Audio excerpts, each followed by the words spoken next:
The time is now 9 a.m., Madam President. You may call the meeting to order. Good morning.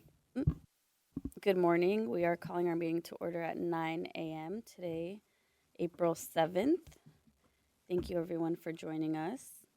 We will begin with having the clerk of the board provide information on how the public can participate in this meeting. Members of the public, the instructions to participate in today's meeting can be found on the published agenda.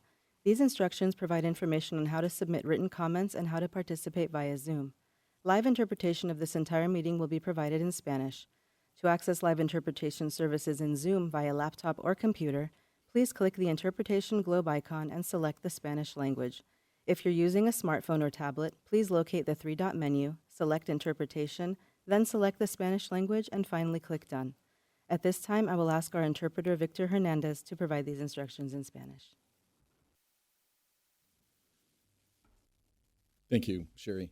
Good morning, President Corzo and honorable supervisors and Mr. Niblin, Mr. Ely, all county staff, members of the public, Victor Hernandez, Spanish interpreter. Buenos días. Les queremos dejar saber a los miembros del público que las instrucciones para participar en la reunión de hoy se pueden encontrar en lo que es en el orden del día que ya ha sido publicado. Las instrucciones le dan información de cómo presentar comentarios tanto por escrito y como Zoom. También les queremos dejar saber que se les proporcionará interpretación en vivo de toda esta reunión en español. Para acceder al servicio de interpretación en vivo por Zoom, usted, ya sea con una computadora o una portátil, haga clic en lo que es un icono del globo terráqueo, es decir, un mundo, que aparecerá al fondo de su pantalla y después seleccione el idioma que sería el español. Ahora, si usted está usando un teléfono inteligente o una tableta, busque lo que es el menú de 3 puntos, seleccione interpretación, luego seleccione el idioma español y por último haga clic en done o listo. Muchas gracias. Thank you very much. Thank you, Victor. With that, I will now invite County Attorney Niblin to lead us in the pledge. He's surprised.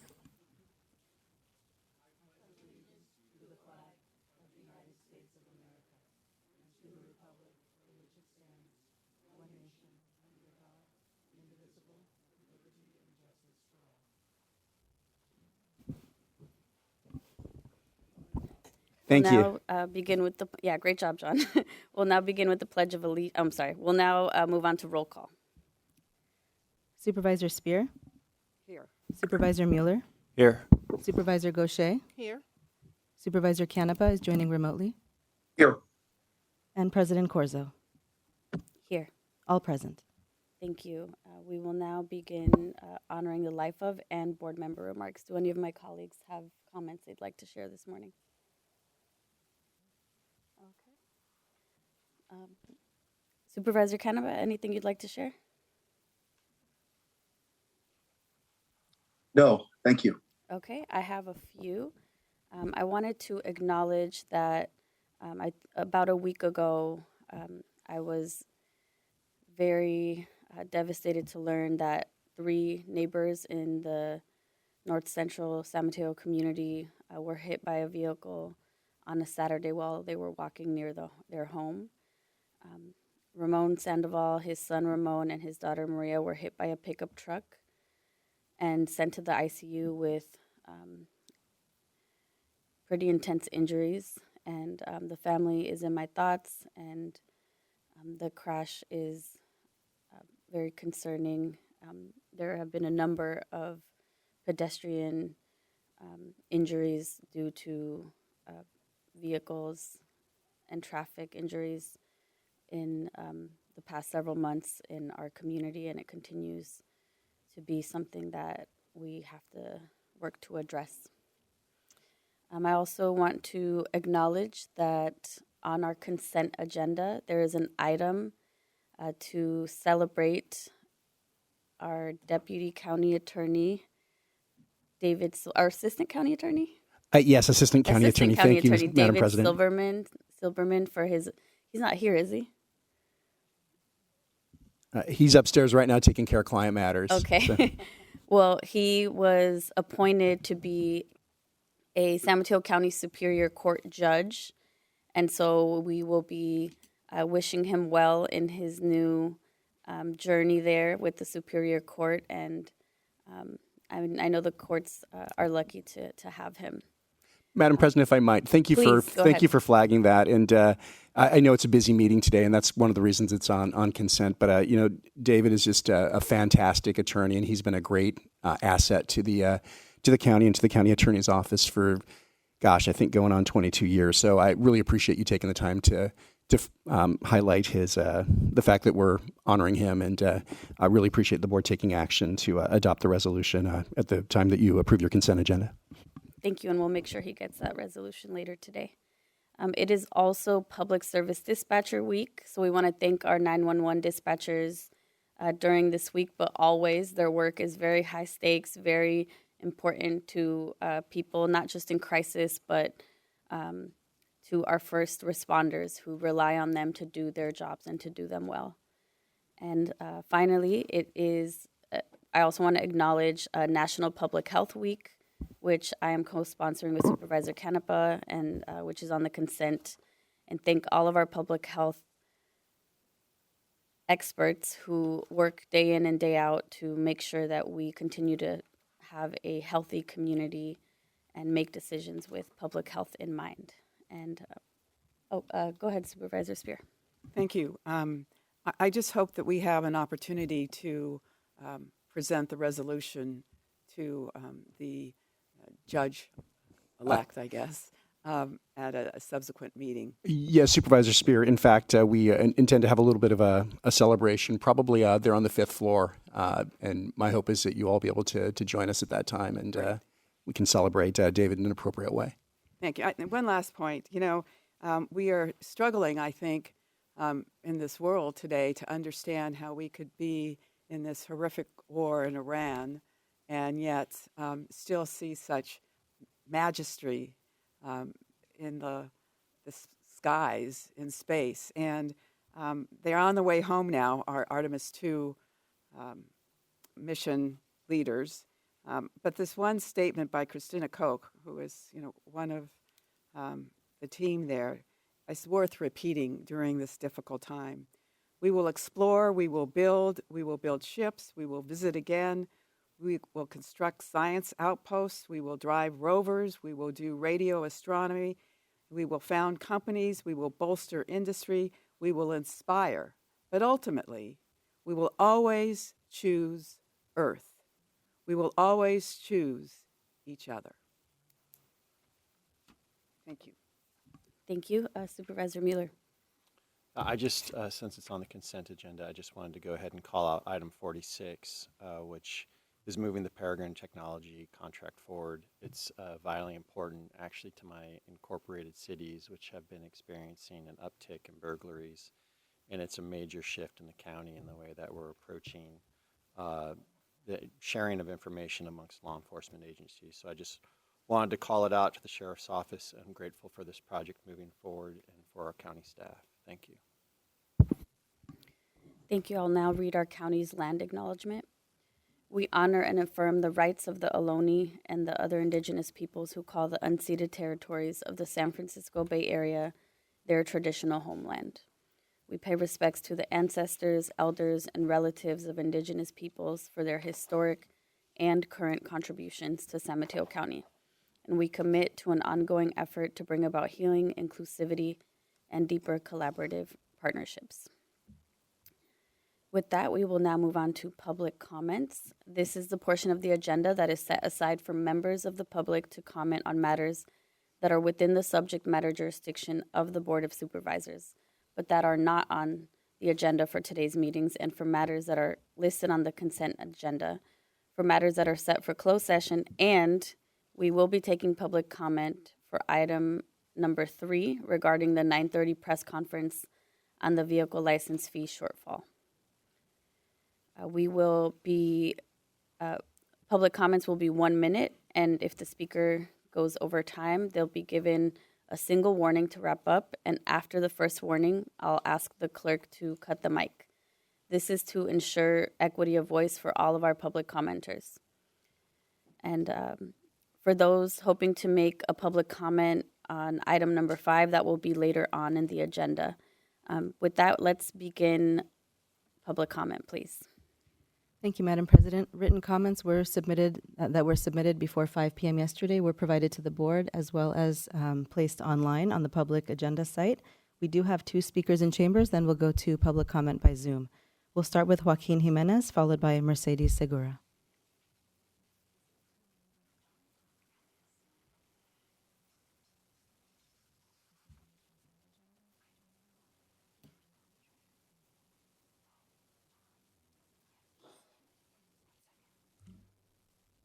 Good morning. My name is Joaquin Jimenez.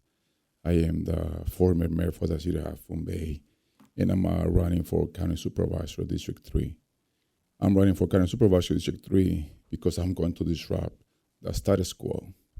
The status quo doesn't work for the vast majority. We have thousands of struggling families, and we have to change that. Joaquin Jimenez, running for District 3, change is coming and is riding a horse. Thank you. Thank you. Mercedes Segura.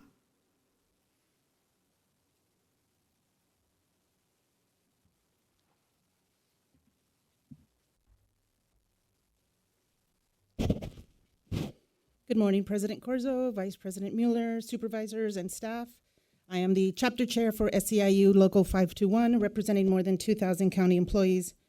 I'm here because employees are concerned about the increase in required in-office work proposal. What's difficult to understand is that the county already recognizes that remote work boosts productivity, improves morale, supports retention, reduces absenteeism, and improves air quality by lowering carbon emissions. Those are not union talking points. Those are the county's own words as outlined on the county's website in the telework guide. Employees have been successfully delivering services, balancing in-person and virtual needs, and still meet expectations. So the question is, if telework is working for productivity, for retention, and for sustainability, why are we moving away from it? I also want to address the idea that remote work is not a good use of taxpayer funds. County employees are taxpayers too, and we are delivering results every day. This change has real impacts. Gas prices are high. Childcare costs are high, commute times are long and unpredictable, and for many workers, wages are not keeping pace with these rising costs. Thank you. The That's county your needs to comment. pause and align its actions with its own policies. Okay, we will now go to public comment on Zoom. We have 3 hands raised. We'll start with Bruce, followed by Estrella Seinberg. Bruce, please unmute and begin.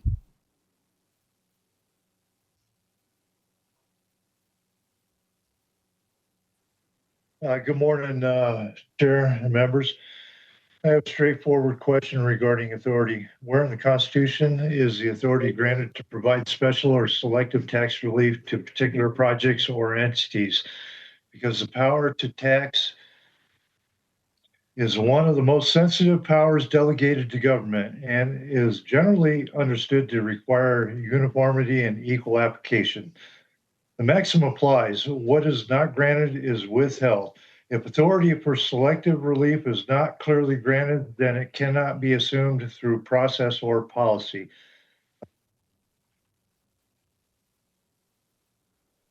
Thank you, Bruce. Is that the end of your comment? Clearly justified within constitutional bounds. I would ask the board to identify the specific constitutional basis for this authority so the public can understand how this action aligns with the limits placed on government power. Thank you. Thank you. We'll now go to Estrella Seinberg, followed by Sabrina. Estrella, please unmute and begin. Good morning, County Supervisors. My name is Estrella Seinberg. I'm the trail planner with the Juan Bautista de Anza National Historic Trail with the National Park Service.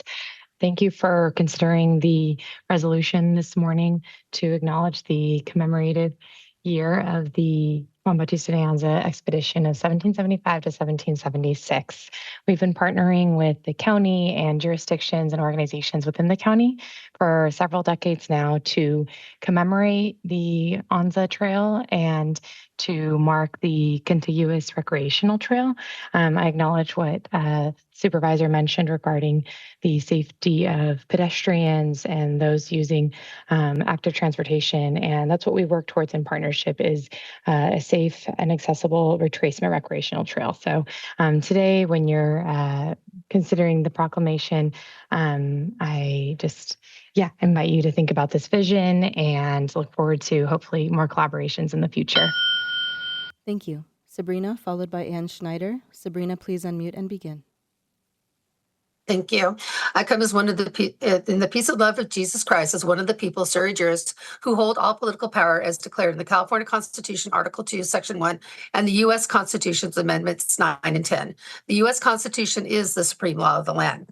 You are bounded by your oath of office as your agreement as a grant of authority under the Constitutions.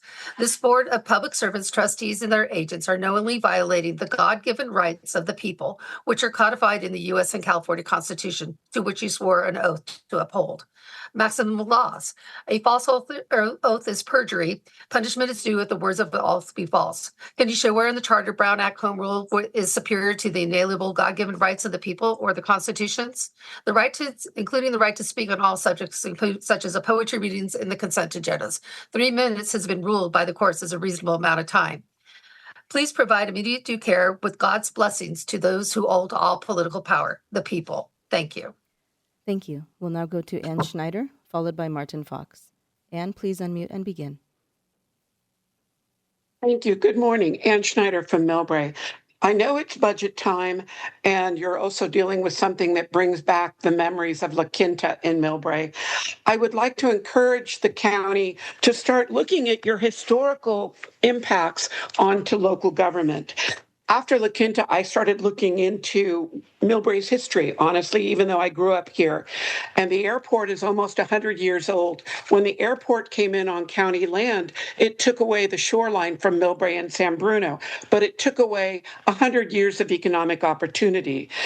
When BART came in, it took at least 20 acres, if not more, off of commercial tax rolls, and it moved the rental car agencies onto county land, where you now make $13 million a year, almost. A few years after that, Millbrae could no longer afford its own police and fire. And now you're coming back and saying, hey, for that sheriff's department, we want you to pay more. The actions of the county have long-term ramifications on local government's funding. Please start looking into it. Thank you. Thank you. And our last speaker, Martin Fox, please unmute and begin. Good morning, President Corzo, my fellow veteran county attorney, Mr. Niblin, supervisors Spear, Mueller, Gauthier, and Canepa, and county executive, Mr. Caleggi. Thank you for your service to the county.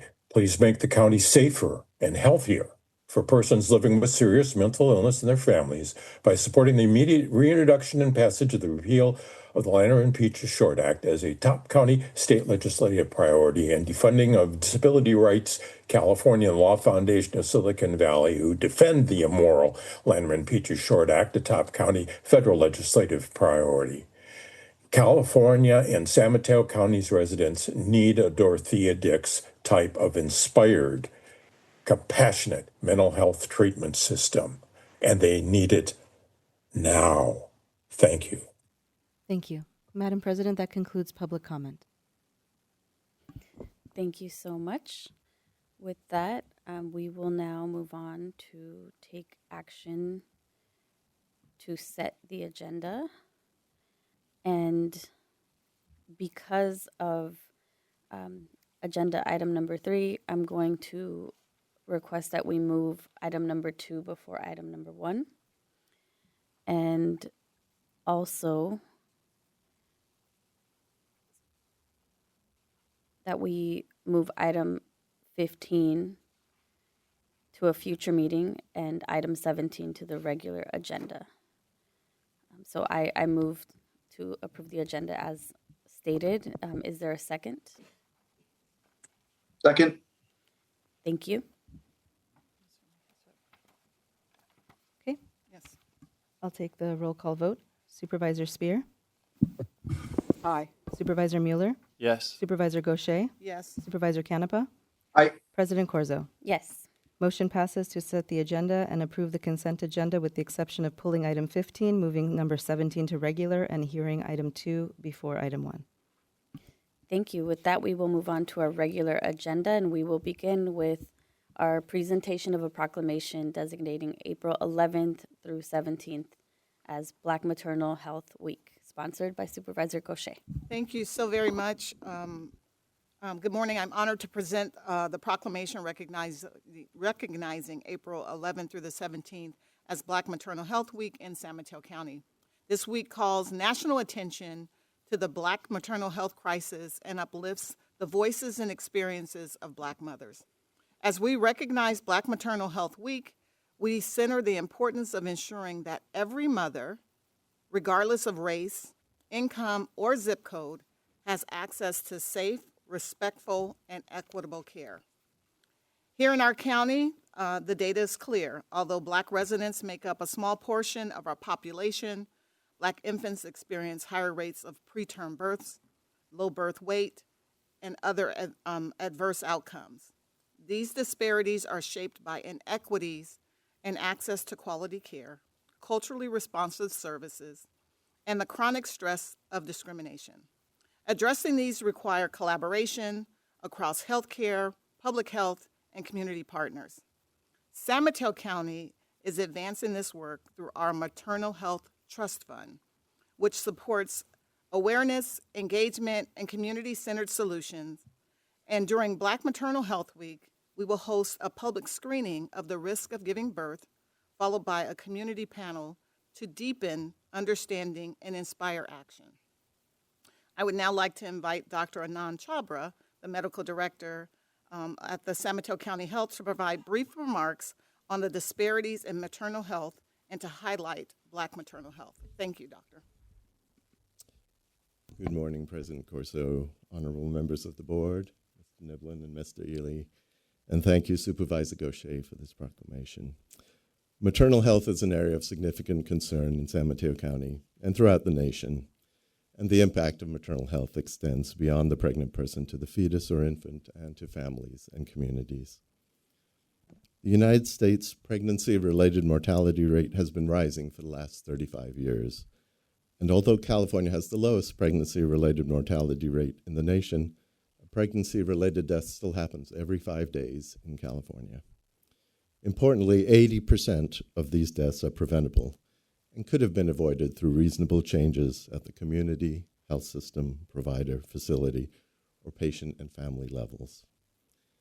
In 2024, the California Surgeon General released the California Maternal Health Blueprint to address persistent disparities in maternal morbidity and mortality, particularly among communities of color. From 2018 to 2020 in California, Black birthing people experienced the highest pregnancy-related mortality at 56.5 per 100,000 live births. This is 4 times higher than the rate among Asian individuals, 3.8 times higher than the rate among white individuals, and 3.1 times higher than the rate among Hispanic or Latinx individuals. These disparities also mirror national trends where Black and indigenous populations experience the highest mortality rates. Black and Pacific Islander mothers experience the highest rates of severe maternal morbidity in California, most commonly from kidney failure, infection, and bleeding disorders. Black and Pacific Islander individuals also have the highest rates of prenatal depression, while indigenous individuals have the highest rates of postpartum depression. And in addition, Black infants in San Mateo County continue to experience the highest infant mortality rates of any racial or ethnic group, at 3 to 4 times higher the rates of the other populations. Our Black infants also experience the highest rates of prematurity and low birth weight. So in response to these long-standing inequities, the board has supported the Black Infant Health Program for the last 35 years. This program focuses on improving maternal, infant, and family health and well-being for African American residents in our county. And because these disparities are not explained by income alone, all pregnant residents, Black pregnant residents, are eligible. Data collected by the BIH program since 2020 demonstrates that it serves a population with significant needs. 40% have experienced high-risk pregnancies with complications, and 17% deliver low birth weight infants.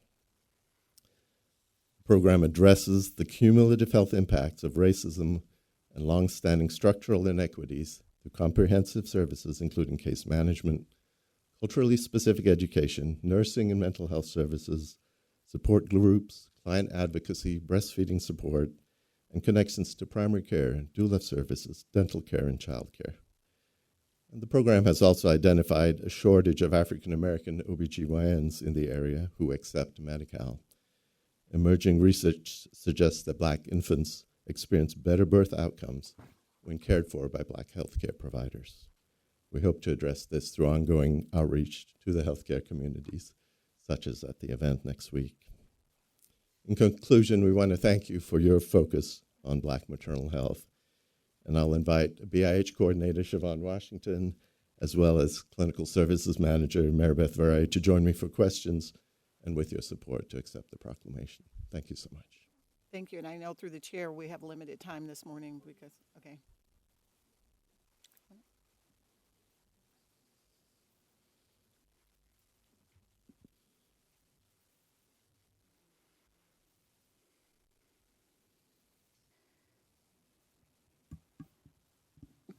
Are there any questions from board members before we move on this item? Supervisor Spear? I would just like to recognize that the first statistic you gave was pretty profound, that we have the lowest mortality rate in the country. So thank you, each and every one of you who helped keep us in that high standing. It's a tragedy that we have the mortality rate that we do among our African American mothers, and it's shameful.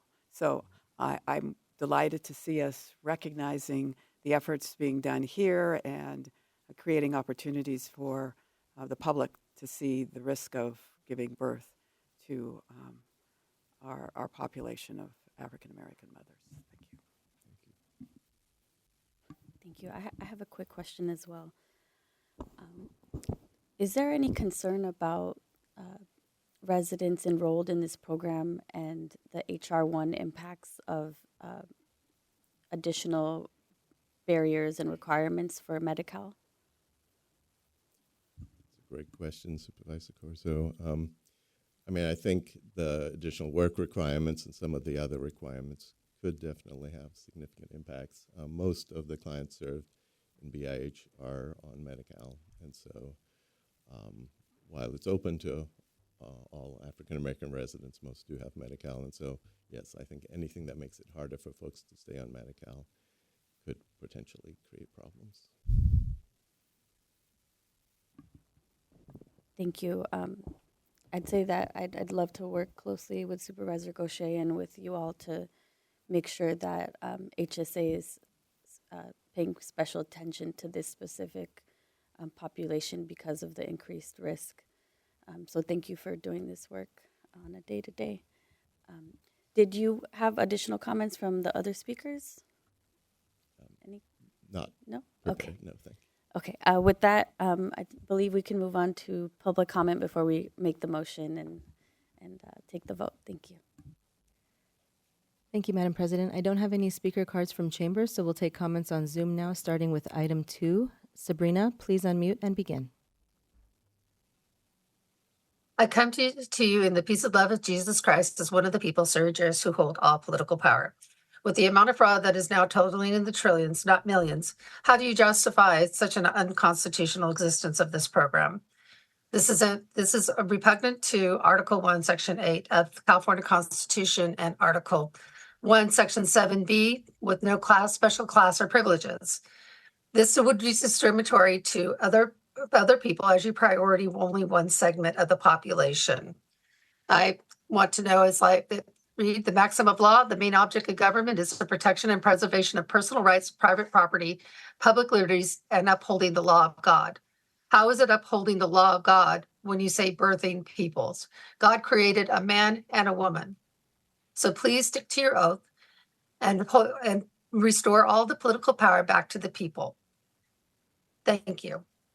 Thank you. We'll now go to Bruce. Bruce, please unmute and begin.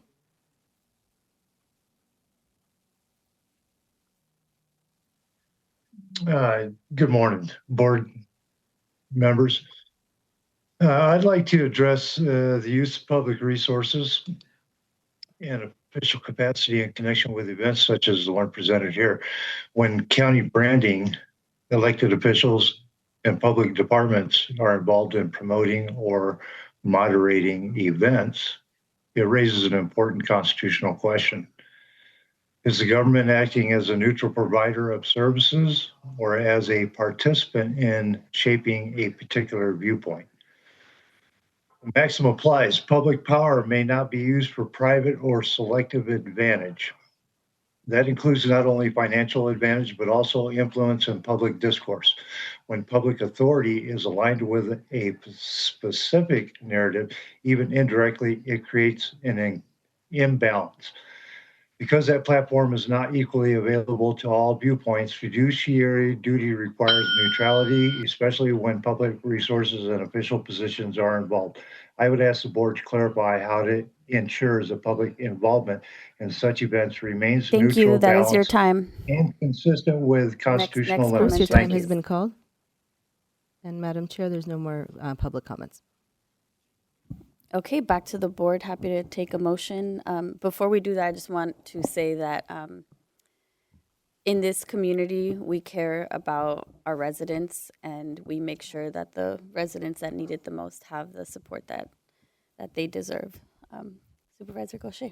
Thank you. And at this time, I'd like to make a motion that we approve this proclamation acknowledging or recognizing April 11th through 17th as Black Maternal Health Week. And I would like to present this proclamation to Siobhan Washington of the Black Infant Health Program. Supervisor Spear? Supervisor Mueller? Supervisor Gaucher? Yes. Supervisor Canepa? Aye. President Corzo? Yes. Motion passes. Thank you. We will now take a photograph, and then we will move to our press conference, which was set to 9:30. And I want to remind folks that when you re-enter the chambers, you will have to go through security again. Thank you.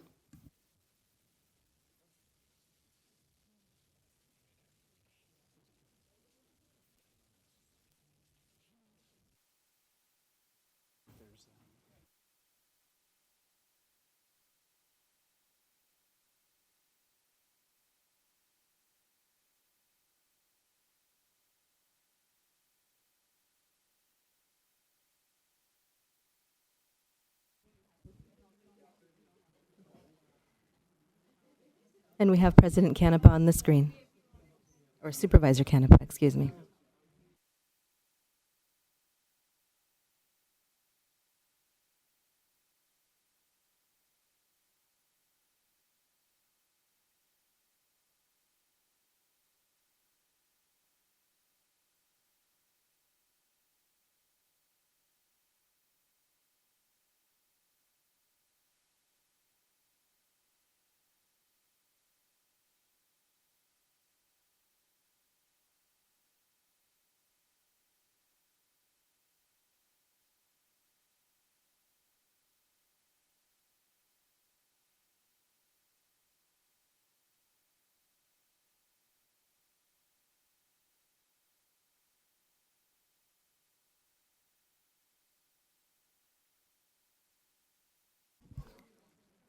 The time is now 9:33 a.m., and the board will go to item 3, which is participating in a press conference related to vehicle licensing fee funding.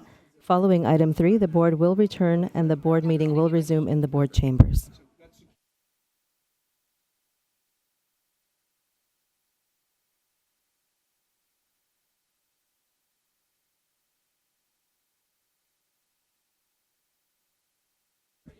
For those on Zoom, the time at 9:33 a.m., the board is now going to item 3, which is attending a press conference at the downtown Redwood City Fire Station. And following item 3, the board members will return and the board meeting will resume in board chambers.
At this time, we'll ask those that are in chambers to vacate until the board comes back. Thank you so much. Sorry.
On three, the lights aren't coming back.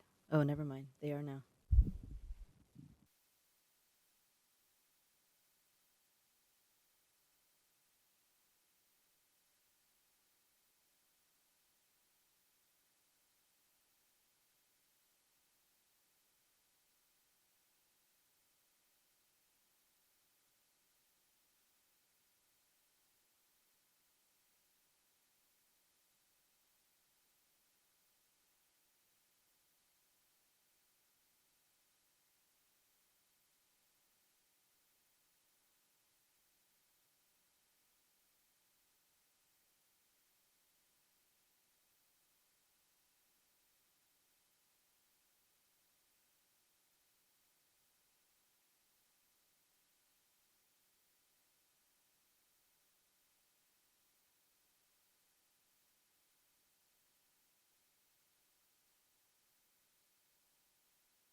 Quick microphone test.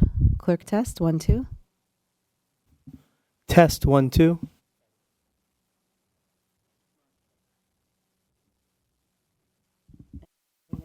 Test 1, 2. Yeah.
Interpreters, kindly be on standby, please.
Supervisor Canepa, if I can do just a quick audio check with you while we're still coming back.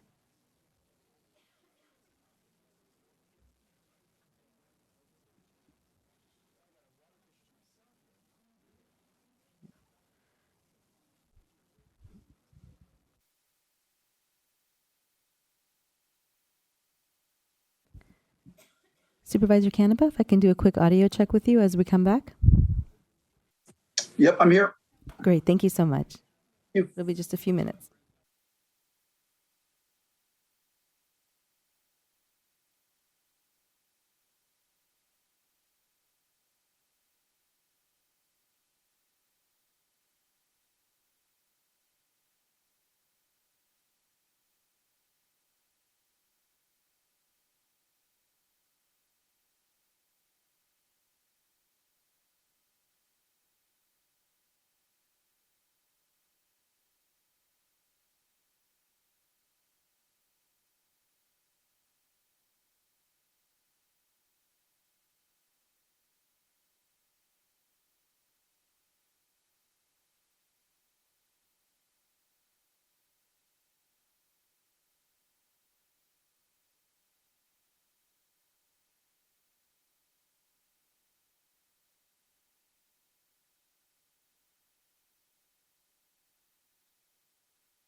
Madam President, we can start in about 20 seconds.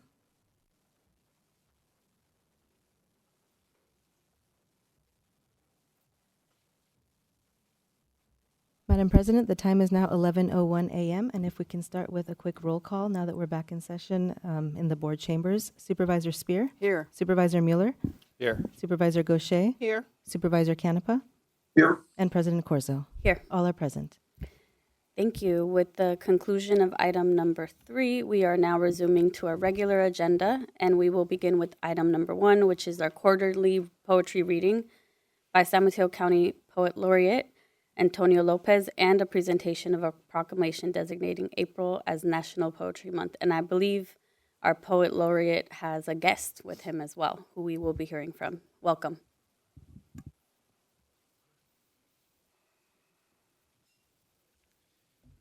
Good morning, members of the board, President Corzo, Gaucher, Mueller, Spear, Canepa, county executive staff.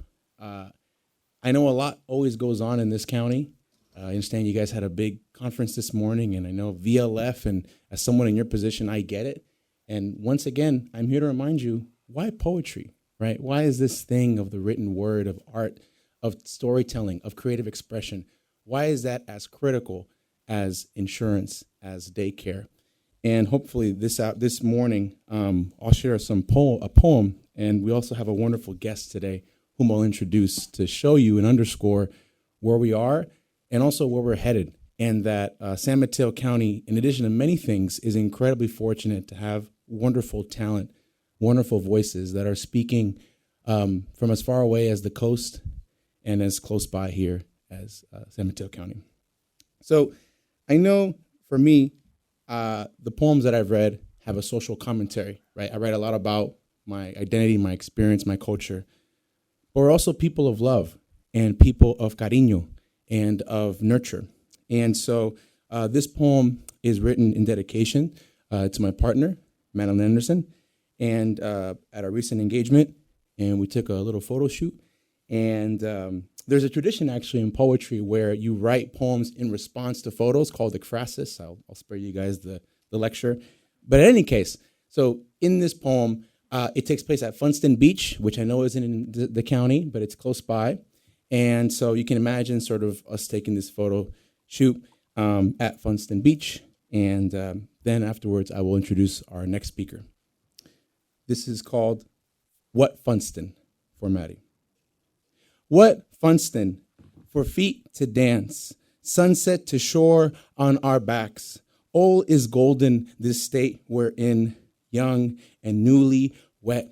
What rays, what waves, the color of your hair. What did Blake say? To see a world in a grain of sand. Hold infinity in the palm of your hand. What did the romantics know of California anyway?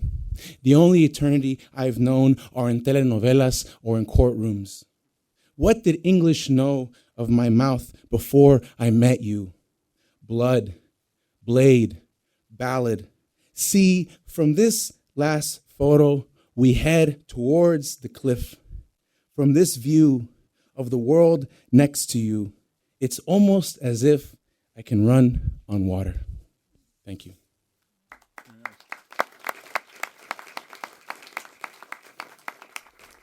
See, it's not always heavy stuff we got to talk about, you know? I mean, we can, and certainly you all are in positions to talk about the heavy stuff. And I'm here to remind you that part of being a human being and part of coming together are stories. Part of us learning to experience each other's identities is this poetry, this vessel, this unit that we have of language, and how can we use it to come together in a time of so much division and rancor. So last housekeeping item, I want to always give a shout out to Mara and Amy from the Office of Arts and Culture. I want to thank you all as county for investing in our arts, for investing in our communities who are always telling stories, especially now. I want to also lift up that we are in Arts and Creativity, Culture and Creativity Month here in the state of California. And of course, I want to lift up the fact that we are in National Poetry Month in April. So very exciting stuff, beautiful time. And I can't think of a better way of showing to everyone here in this room and virtually what brilliance, what stardom, what wonderful stories we have than by introducing my next speaker. She's a high school student at Half Moon Bay High. I've had the great pleasure of having her as in my classroom. She's originally from Pescadero, so much of the poetry you will hear from her is from Pescadero. So she's the daughter of immigrants. I think I invited her here because I talk a lot, and I want to also invite the future. I want to invite what you guys are investing in. I think that's our job as folks in leadership, is to plant the seeds, to pass the baton, to let people know why we do what we do. And so with that, if she's ready, I want to invite our young, talented poet, Miss Andrea Galindo, if you can come up, please, to the podium. And she will read you a poem from her backyard.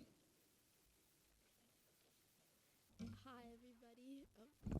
Okay. Welcome. Thank you. I'll be reading my poem called We Rise. We rise before the sun. In early cold mornings, we are already awake, before the day's begun. Not because we want to be, but for our families. The land is quietly waiting.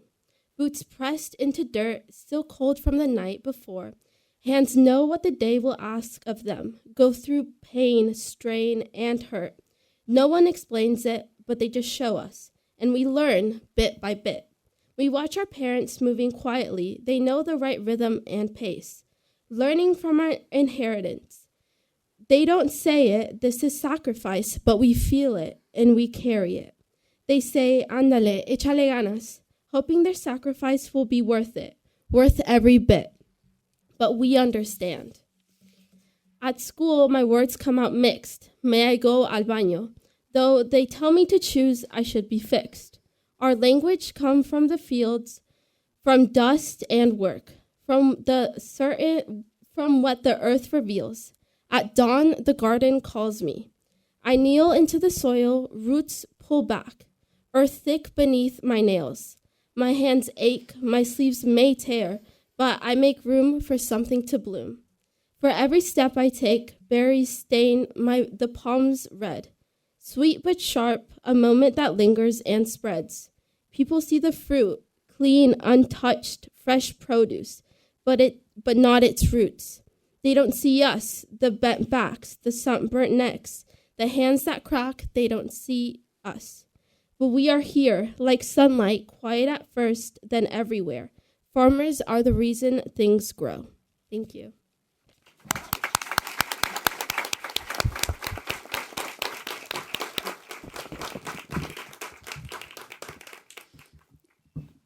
Thank you so much for both of your poems, and thank you, Antonio, for making space for a young poet who has a lot of promise and a world of opportunity to explore.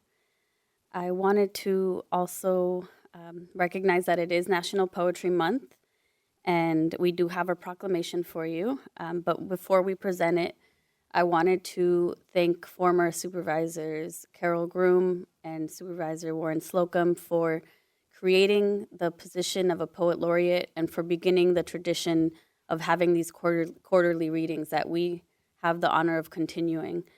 And it's a nice breath of fresh air to some of the heavier topics we'll get into later. And I agree that right now, when there are so many negative things happening in our country and in the world, it's super important to remember that poetry is not just a luxury, but a necessity. And I am also honored to have co-sponsored this with Supervisor Gaucher, and so I believe she has some remarks to share as well. I just want to say congratulations. It's always good to have you come and share your gift with us. So again, thank you for both of you. And, I don't know if this is your first time here with us, but it takes courage to speak in front of everyone, and you delivered that so well. So there's, I think you're going to do great in this space. Keep performing your craft and sharing it with the world, because the world needs to hear it. And to Tamara and Amy, congratulations. Thank you for all that you do in the arts space. Arts is so important, and I do agree with you, Antonio. It is very critical to be able to share space because it helps people who are dealing with mental health and so many things. And it is a way to express and show who we are and where we are. So thank you, and happy, Arts, Culture, and Creativity Month. Thank you. Seeing no further comments from the board, I would like to begin public comment. Thank you, Madam President. I don't have any speaker cards from chambers, so we'll take comments now from Zoom. This is for item number 1 for the quarterly poetry reading and National Poetry Month proclamation. One hand raised from Sabrina. Please unmute Sabrina and begin. I come in the peace and love of Jesus Christ as one of the people, surrogers, who hold all political power. Again, I want to read from the California Constitution, under Article 9 under education. A general diffusion, that's a text of Section 1, a general diffusion of knowledge and intelligence being essential to the preservation of rights, liberty, and of the people, and the legislature shall encourage all suitable means of promotion of intellectual, scientific, moral, and agricultural improvement. Wherein the maxims in the Constitution is written that culture and community overrides the people's equal application of the laws. You allow things to be said during this time, which is covered under free speech. But I'm asking you, are you upholding your Constitution, your oath to the Constitutions? Thank you. Thank you. No further comments, Madam President. Okay, thank you. With that, I would love to accept the motion to accept this proclamation. So moved. Is there a second? Second. I'll take the roll call vote. Supervisor Spear? Aye. Supervisor Mueller? Yes. Supervisor Gaucher? Yes. Supervisor Canepa? Aye. And President Corzo? Yes. Motion passes. Okay, we'll now take a picture with the proclamation and our guests here, and then we will move on to item number 5.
Okay. Thank you. With that, we will now move on to item number 5. And because we are coming back from a press conference earlier today, I just want to remind folks that we are allotting 1 minute to speak, and there will be one reminder, and then we will ask you to move on. With that, I will hand it over to our County Executive, Mike Callaghy, to begin introducing this item. Great. Thank you, President Corzo and members of the board.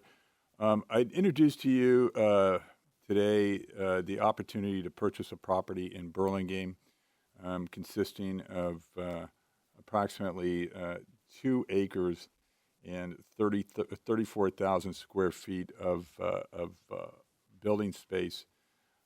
It has substantial parking. Currently, it has 3 buildings located at 1501 to 1521 Bayshore Highway, 1533 to 1545 Bayshore Highway, Burlingame, and 818 to 826 Mahler Road in Burlingame. And as you might remember, this was the site of the previous First Chance operation run by Star Vista before Star Vista went out of business. What this opportunity would present to the county is the ability to open First Chance rather quickly again, and I certainly believe that is a priority for the county to have an alternative for drunk drivers to get treatment and information and to try to recover from that disease. It would also provide an opportunity potentially in the future, if Horizon was amenable to that, to subdivide this property and put the Horizon substance treatment facility here on a larger site with more parking and allow the county to then control the other site for county office space and needs, warehouse, and different things. And then someday in the future, potentially tear down those two remaining buildings and build a larger county office building there, which is a relatively good location.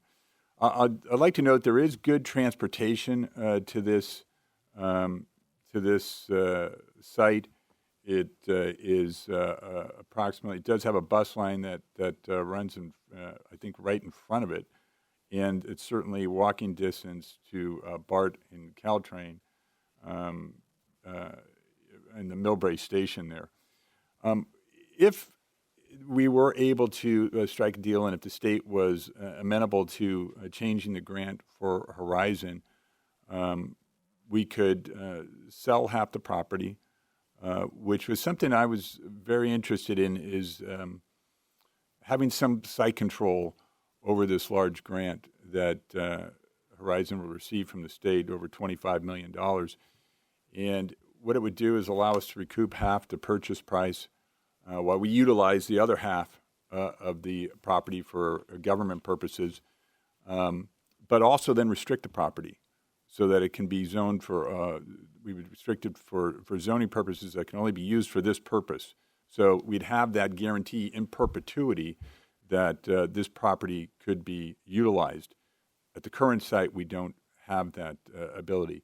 We could also put a reversionary clause in there that would allow the county, the property to revert to the county should it stop being used for that purpose into the future.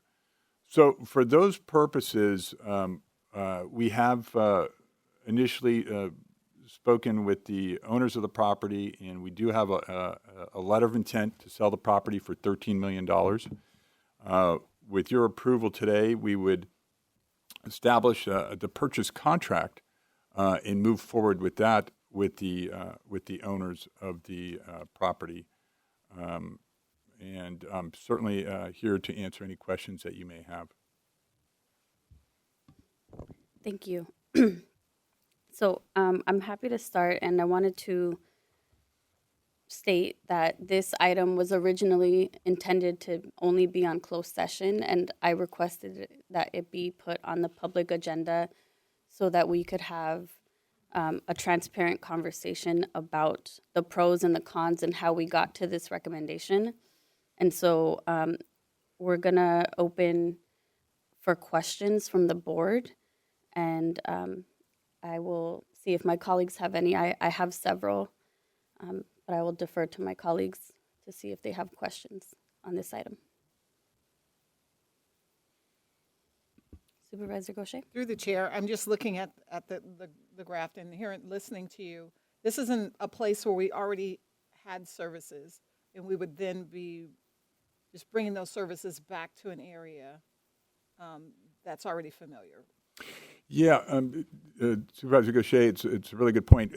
We didn't actually have the services. We contracted with Star Vista to have the services there, but we were the contractor. In fact, all the cities, I believe all the police departments pitched in to help pay for the Star Vista services at First Chance there. But you are absolutely correct that this is where the property was, and it operated in that neighborhood for some time.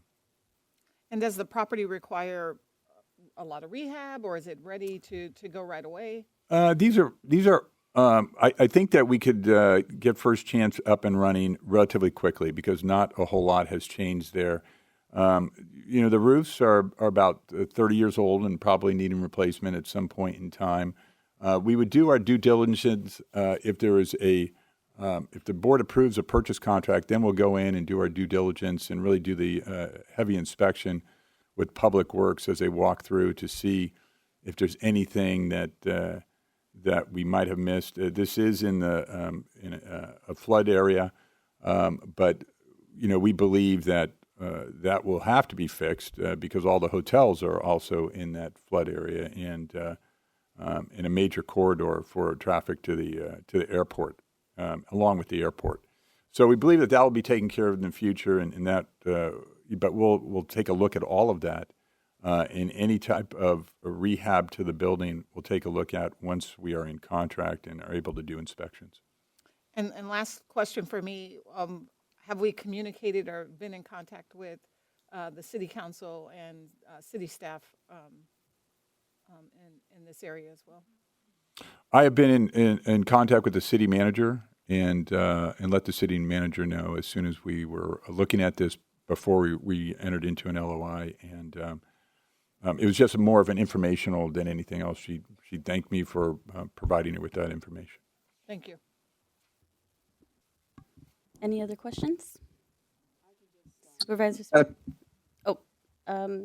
I'll go ahead, Supervisor Spear and I Supervisor just want to Canepa will be clarify, next. I was in contact with a number of the members of the city council in Burlingame. Thank you. Supervisor Canepa? Mr. Callaghy, this seems like an ideal site. How long has Star Vista not been operating the sobering station for right now? I believe it's going on 8 months or so now that they have not been operating, but I don't have the exact time frame. And just for the public, can you sort of explain what this sobering station is and how it works in concert with law enforcement? Yes. So it's called First Chance, and it's called First Chance because first-time drunk drivers or those that have been picked up for being intoxicated in public or under the influence are brought there instead of to the county jail. And that's why I do think it's important to get First Chance up and running again as soon as possible. Those individuals who, or at least from my experience, have been in that business for quite a while prior to this career, receive counseling and information on where they can get treatment for substance abuse when they come in. Not saying that everyone that's arrested for drunk driver has a substance abuse for being drunk in public or drunk driving has a substance abuse issue, but it is a place where they can get counseling and try to get information on and awareness on why it is so dangerous to drive while intoxicated. And even though we have Ubers and Lyfts and all kinds of, and Waymo and everything else out there, every night of the week, drunk drivers are picked up in this county, and they pose a real danger to the community.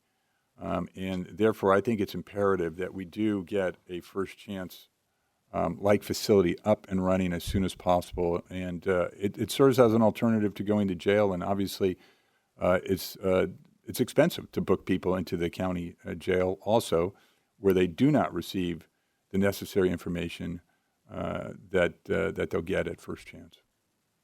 Mike, I'm glad you explained that. One of the issues that we're having, I represent the far northern end of the county, Daly City, Brisbane.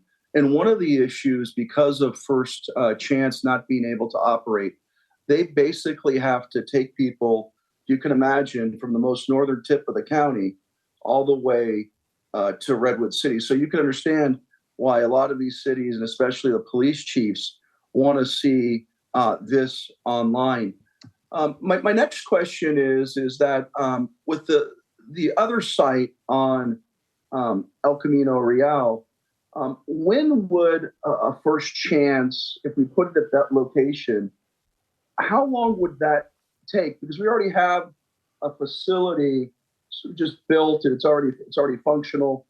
How long would that take? Do you know? Do you have any idea?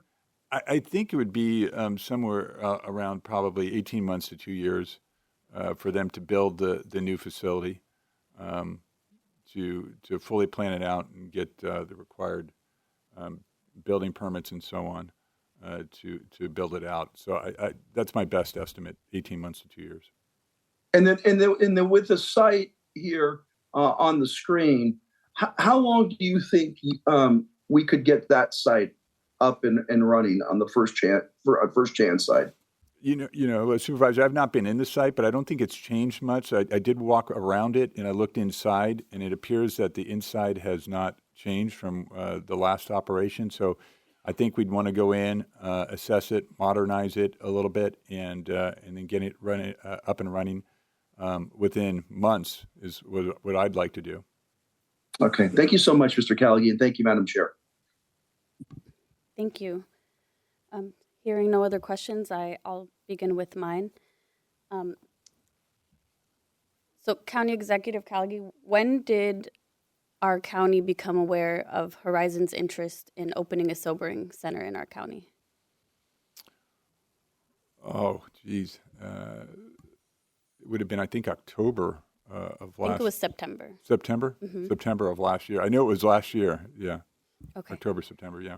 And did the county solicit Horizon to bring this service back to our community, or did Horizon initiate the proposal? I think there was a grant opportunity, and Horizon applied for it. But if Miss Shala is here, I don't. Oh, there you are.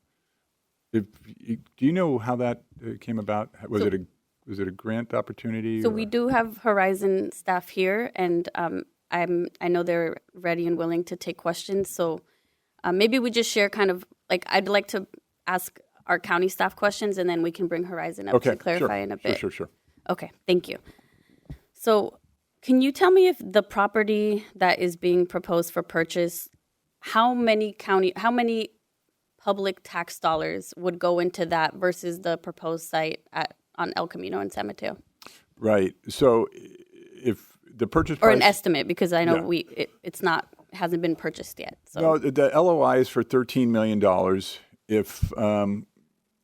If Horizon was amenable and we were able to subdivide the property, we would seek approximately half of that, which I believe is 6.5, which I believe they have in the grant for purchasing. So it would come out of the grant that they would purchase either the site they're at now or this site. So that would leave about $6.5 million if that was to come to fruition.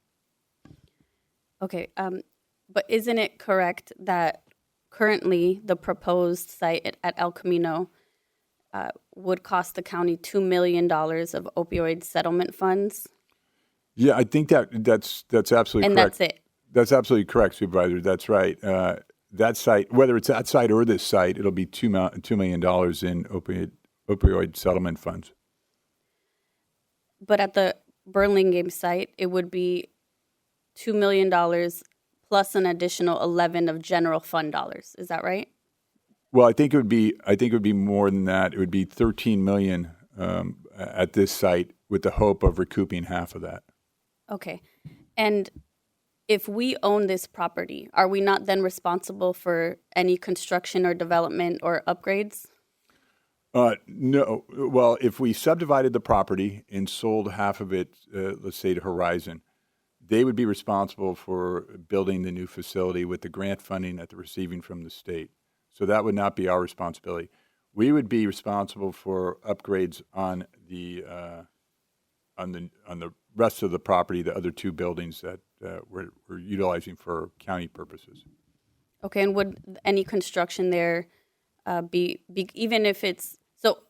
If there were remodeling to be done for the sobering site to open as soon as possible, would that work not fall under our project labor agreement? It would depend on the amount of work done there, because we do start that project labor agreement in July with new amounts that would trigger that. But the other cost that could be associated with that is demolition of the building. And so the county would be responsible for that? It's negotiable. Likely. It's negotiable, but we could be. Okay. And do we have any idea of what the plans are for the flood zone mitigation in that area?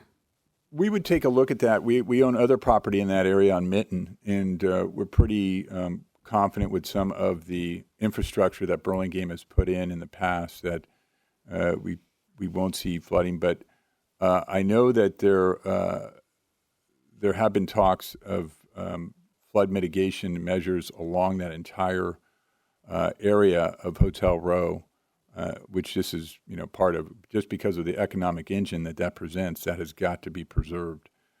Certainly with the airport also. Okay.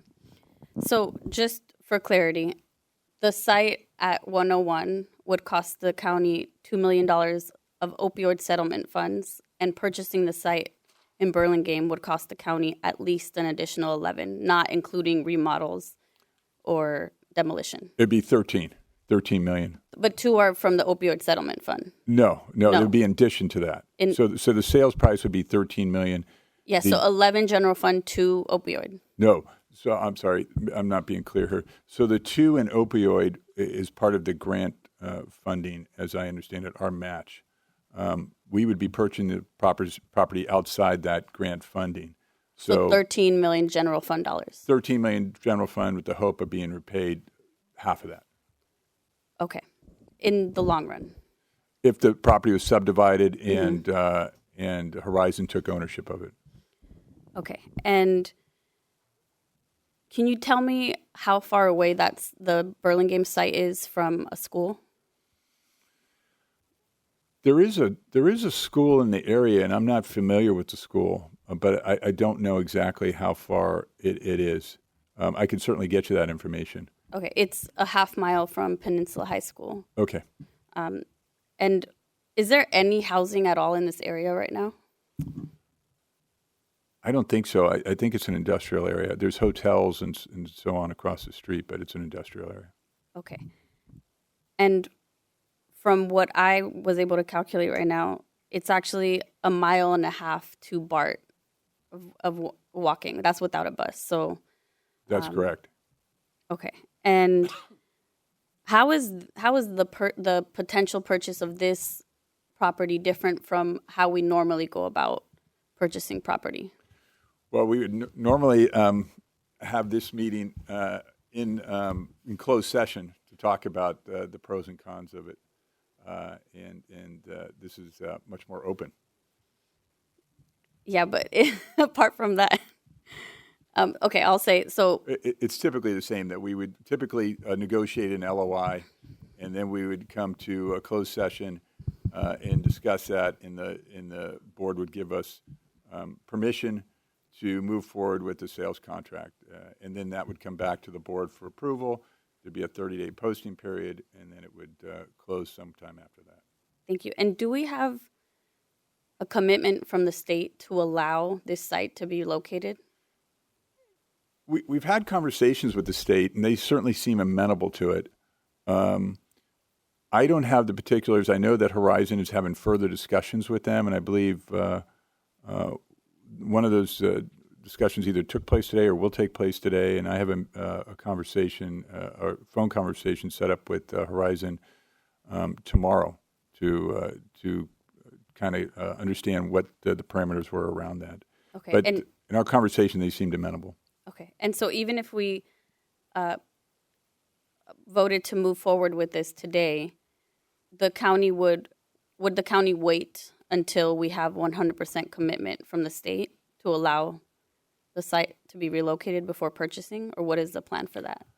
I think that would be prudent. I also think this is a good piece of property that we can put to use, whether Horizon goes there or not, for a sobering station that can open up immediately. I think this is a good location for government services in the future for a reasonable price.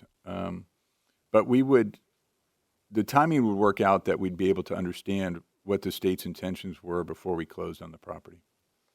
Okay, and do we know if this proposed site would have the same CEQA exemptions like the site on El Camino?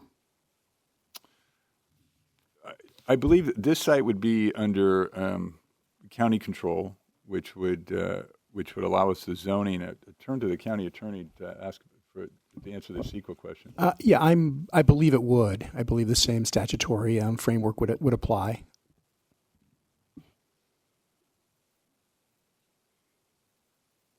Thank you. And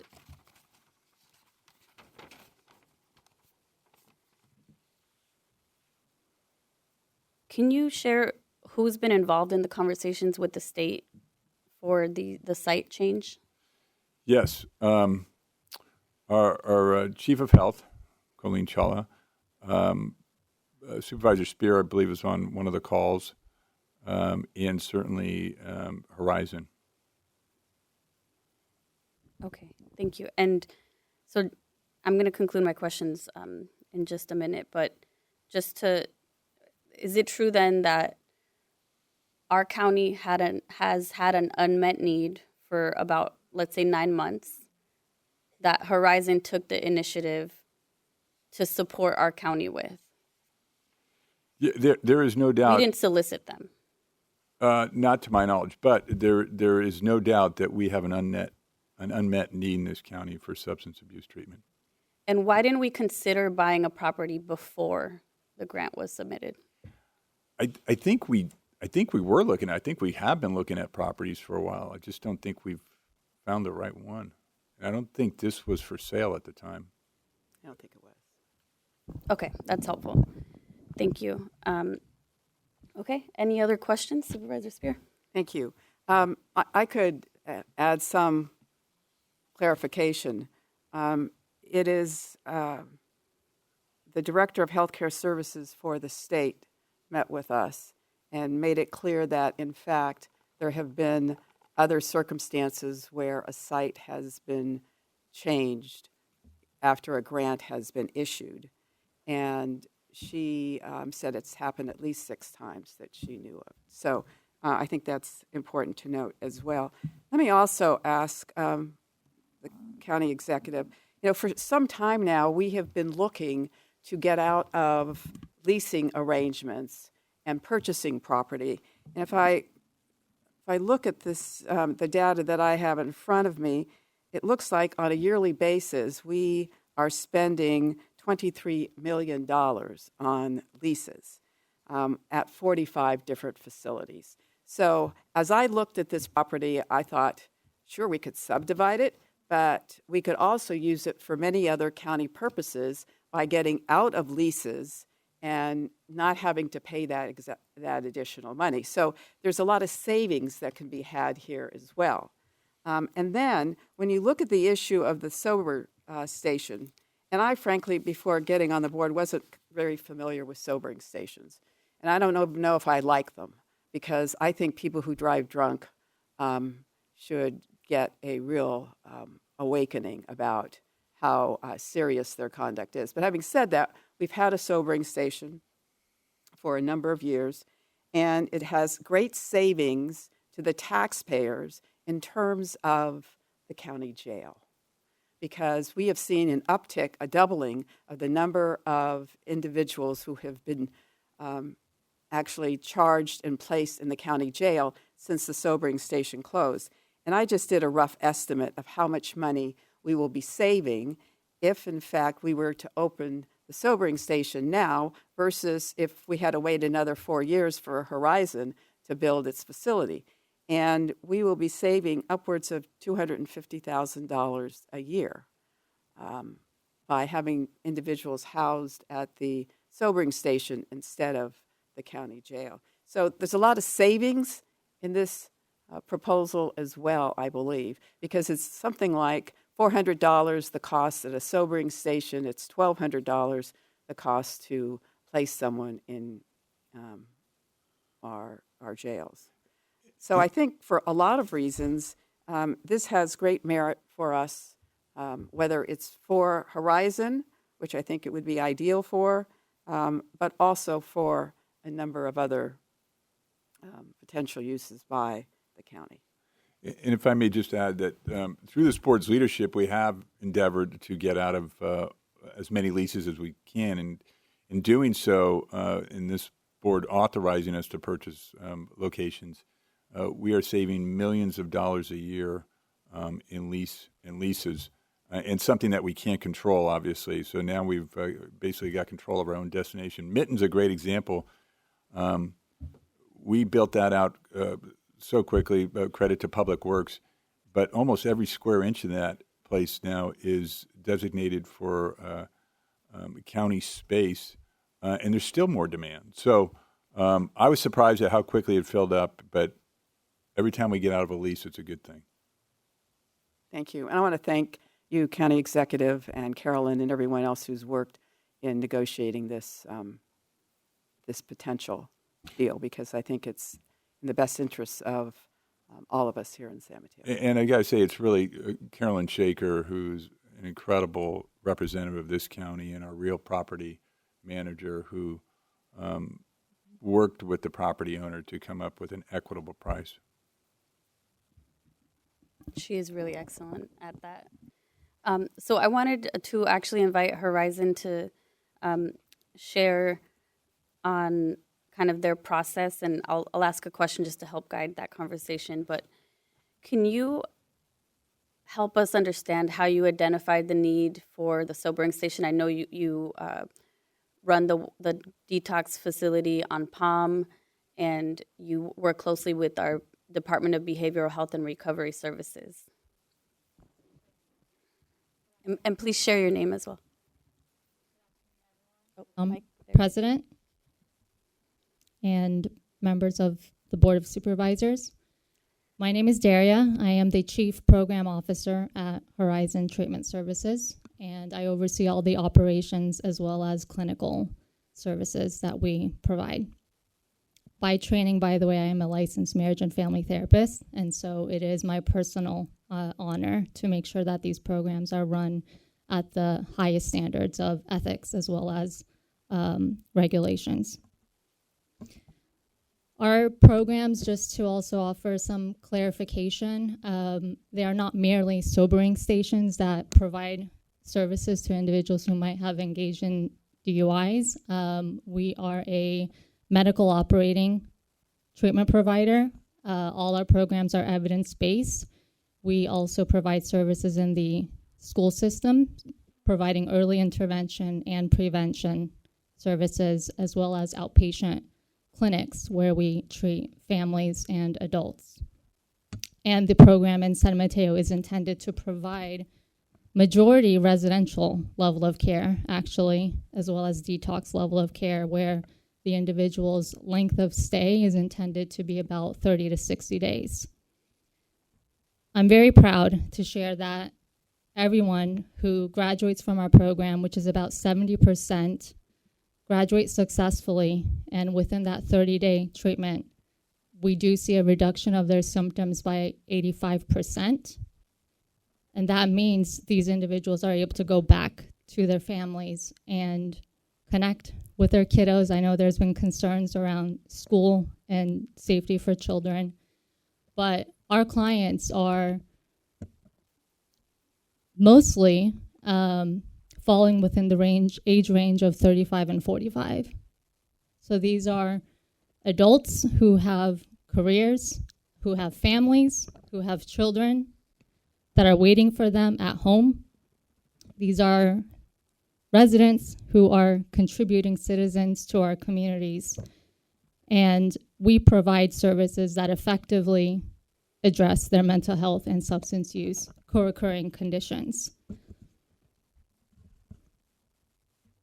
With that said, I know with the limited time we have today, we won't be able to get into the details of considering a different location, but Horizon is absolutely interested in working in collaboration to strike a win-win with our leaders, as well as our community members, as well as our school boards, to make sure that our programs are operating safely and effectively.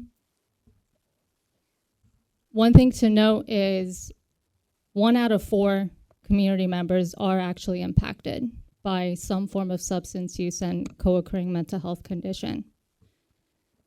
That number, to me, as a provider, is astronomical. 1 out of 4 individual having specialized services helps them go back to our community so they can provide the type of commitment that the community needs. And having a specialized nonprofit that effectively addresses their needs also relieves the system of care from the pressure that the emergency departments as well as law enforcement are facing.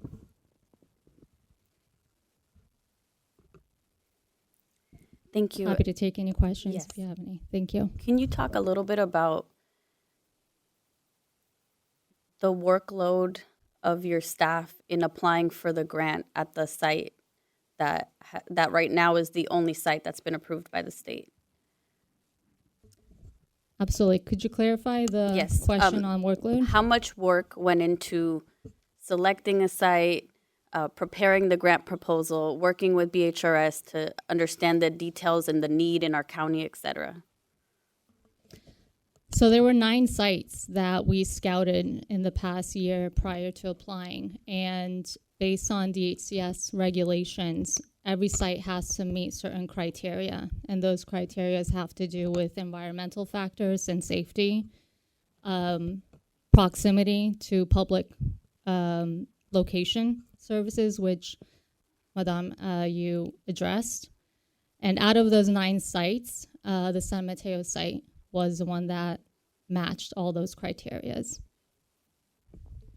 Thank you. And for Horizon, how much work would go into, and how much work has already gone into vetting another location and essentially starting from zero with every single part of that application and the site requirements? Is it a lot of work? Is it minimal?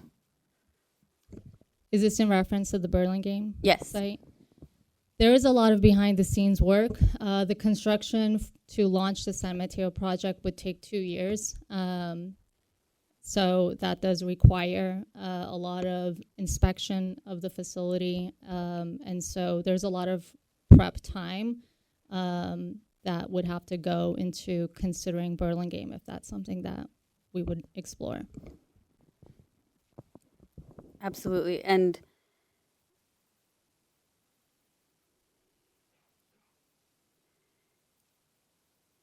is there a commitment yet to make the site even larger in Burlingame? Are you aware of that, or is there interest in that than what the site would be in San Mateo? So I think there's a lot of opportunity, whether that's in San Mateo or in Burlingame. It does feel a bit premature, given that it's just been the past couple of days that we've been informed of Burlingame as an invitation. And so what we're committed to right now is focusing on the 69-bed program that is in need. And absolutely, Horizon is committed to addressing the mental health needs of the community, which there are quite a lot of. And so we're open to further discussions. Thank you. And for the Palm Detox facility, there's been a lot of talk about concerns about safety, about being near a school, about an increased need for police services. Have there been any arrests in the past year from the Palm Detox facility? So I do want to acknowledge the fears with our program being near a school, and actually currently our Palm Detox facility is 1 block from an elementary school, and there has been absolutely no incidences of safety concerns. Our programs are safe. We operate out of a medical model. We have cameras, interior cameras in our programs. We have external cameras in our programs. Our clients are screened for risk before they are even allowed into the program, and they're not allowed into the program if they are assessed as a danger to self or others. And so I do want to highlight that because our program is not a crisis center. It is not a locked facility. Our program model offers treatment to individuals who want treatment on a volunteer basis. And if anything, they're eager to be there. They're eager to move forward in their recovery journey. And one other thing to highlight is when the individuals leave program, they don't wander out into the streets. We make sure every single individual is transported to the next level, to the lower level of care personally. And if it is helpful to the community, we absolutely are open to putting even more security measures. But I would highlight that we didn't need ever to have security on site because it hasn't been an issue. Thank you. So I'm going to see if any other supervisors have questions for Horizon staff. Okay, seeing none, thank you. I think we'll move on to public comment and then discussion and then a vote. Thank you, Madam. Thank you. President Corzo, can I just yes. clarify the vote? It would just be giving us direction today. We wouldn't be voting on purchasing the property. We would, if we got direction from the board today, then we'd go out and obtain a PSA, a purchase sales agreement, and then bring that to the board for a vote. Thank you. Thank you. Actually, before we start public comment, I wanted to just acknowledge again that, you know, this is usually a closed session item. And I actually want to take a moment to address the meeting that was held 2 weeks ago. I see a lot of faces here that I saw at that meeting. And I want to thank the residents of San Mateo and Hillsborough who came to that meeting really, you can say, really wanting to engage and understand and ask questions. We had well over a dozen, if not 24, staff members from Horizon and different county departments ready to answer questions. We had boards. We wanted to make sure that every single resident that attended had the opportunity to share their concerns, receive information, and express, you know, their feedback. And unfortunately, that wasn't able to happen. And I want to name that. It was really hard on staff. It was not an environment that was conducive to respectful conversations. And a lot of time and resources went into the planning of that event. And unfortunately, you know, it was disrupted. And I don't think the disruption was made with an intent to have meaningful conversation, which was disappointing. But we are here now, and I do just want to thank everyone who showed up to that event ready to engage in productive conversations. I want to talk a little bit about Prop 1 and kind of make sure that the way that we got here is factual and transparent to the community. So I'm realizing I'm going to ask you another question, but I'm almost done. So can you share, County Executive Callaghy, how you became aware of Horizon's interest in a $2 million match or $2 million sponsorship from the county? Yes, through our health department, who had been in contact with Horizon. Thank you. And our health department oversees our behavioral health and recovery services. That is correct. Team. Okay, thank you. And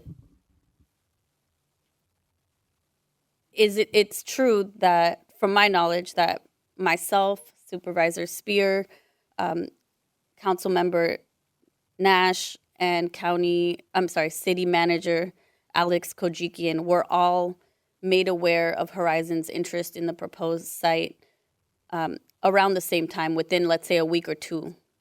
Is that right? I believe so, yes. Okay. Okay, would you mind sharing when you became aware? I only became aware of it much more recently. If you recall correctly, we had an item on the consent agenda in October that authorized $2 million to go to Horizon.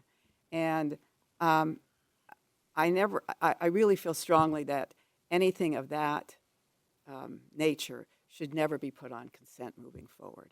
Because when it's on consent, the presumption is that everything's been taken care of. And since we have district elections in this county, we tend, unfortunately, to just focus on our districts. And if it's not in your district, you tend not to place as much emphasis. And frankly, when it's a county-wide function, as this is, we should all be concerned about it and all look at it with an eye on making sure that there's proper public engagement. But I was not made aware of it until much more recently. And I think that moving forward, we need to make some changes to make sure that public engagement is early in the process, not after a grant's been accepted. And I would say that's true. I mean, I didn't specifically have a conversation with Supervisor Spear about it. It was that item on the consent. Thank you. So I just, I'm going to, for the record, just clarify that to my knowledge, Supervisor Spear, you did receive outreach from Horizon and have a meeting with them around September, October. And if that's not true, then, okay. But I do believe that happened. And I also will say that I'll speak for myself here as a supervisor. My team and I review every single item on every single agenda, whether it's consent or not. And just to clarify, when this was approved by our board, I assumed that meant we all supported the proposed site. And not having heard anything to the contrary of that, I personally, as the supervisor whose district the El Camino site is in, was not aware of any supervisor's opposition to this until, I would say, last month. And I also want to acknowledge that there were many, many emails saying that you had advised me to have a town hall, and those conversations also never happened. I never heard from you on that at all. But, I want to be transparent about that from my side. Go ahead. Can we wait for comment until after we take public comment? I appreciate, but I think we've sort of moved into dialogue, and it might require board members to respond back and forth, and I'd like to get public comment before we get to decision making. Okay, so the last thing I'll say before we move to public comment is that I think we are all very aware that we are, as a county, the safety net of our community. We have HR 1 impacts that project 41,000 residents of San Mateo will lose health care. Many thousands will lose CalFresh. We have, immigrant residents who are being targeted by the federal administration. We know that food insecurity will increase. And I personally am ethically, I'm concerned about the fact that we, as a county, would be willing to spend $13 million on relocating a site that we could have for $2 million brought to this county and not supporting our many, many vulnerable residents. If we can do all of it and it can be a win-win, I'm fine with that. But it should not be one over the other. And that is what I'm hoping that we can get a commitment from our board from, to make sure that we will also approve millions of dollars in aid for our residents who are going to lose health care, who are going to lose food, and who are already at risk in this community. And so I'm hoping that this board can commit to that. And with that, I'd love to move on to public comment. Thank you. Thank you, Madam President. Written comments that were submitted by 5 o'clock yesterday were provided to the board and also put on the public site. So we'll now go to public comment from chambers and then to Zoom. We have about 20 or so from the chambers. We'll start with Marcine Jansen, followed by Ellen Wang.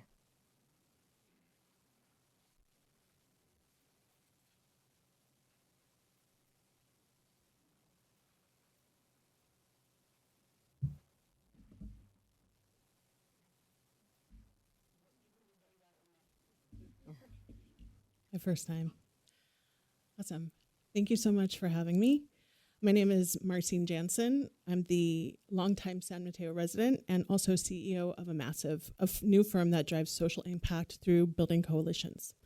I understand that this issue is contentious, but I challenge you to think of this not as a problem, but as an opportunity. The concept of collective impact suggests that we are more effective when we break down silos and come together to address the issues we face. I recommend forming an ad hoc coalition built from stakeholders representing all sides of this issue. This coalition should be convened by a neutral entity who is committed to the mission, not any specific viewpoint. In this coalition, each member would have a voice and be heard. The coalition's goal would be tangible recommendation with buy-in from all members delivered to the city and the county within a timely manner. My firm specializes in this area of collective impact. You might ask, could a small group of motivated volunteers do this? Maybe, but the problem is that most who would volunteer already have clear loyalties to a particular viewpoint. I hope you'll consider this challenge as an opportunity. And rather than arguing each side in conflict until someone wins, let's collaborate, find a path through, and move forward together. Thank you. Thank you. Thank you. Now we have Ellen Wang, followed by Peter Banzaf.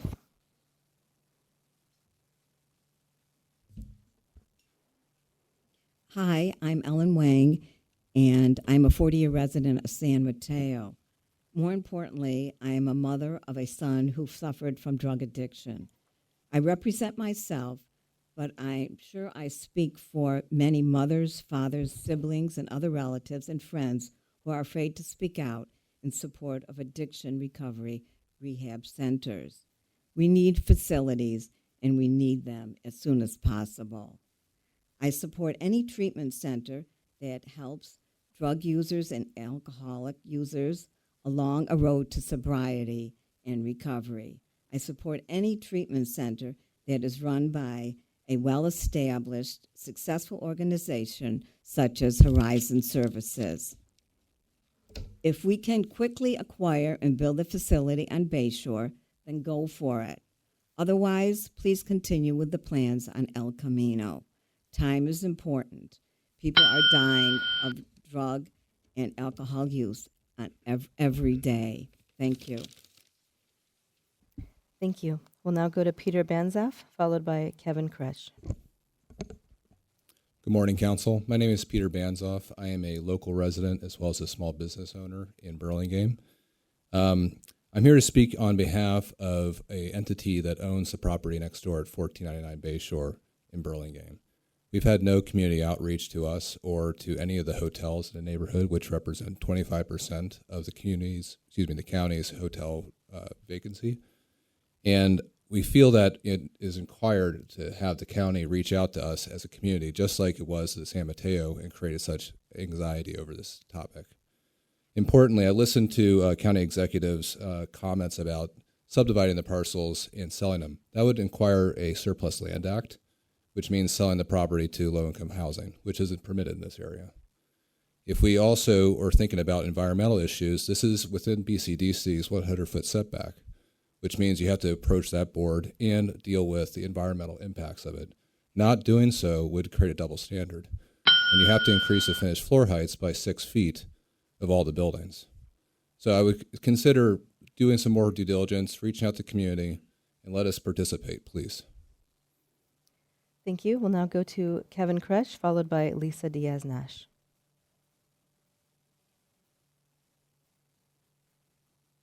Kevin Kresh? Okay, I'll go ahead and move on to Lisa Diaz-Nash, followed by Diana Reddy.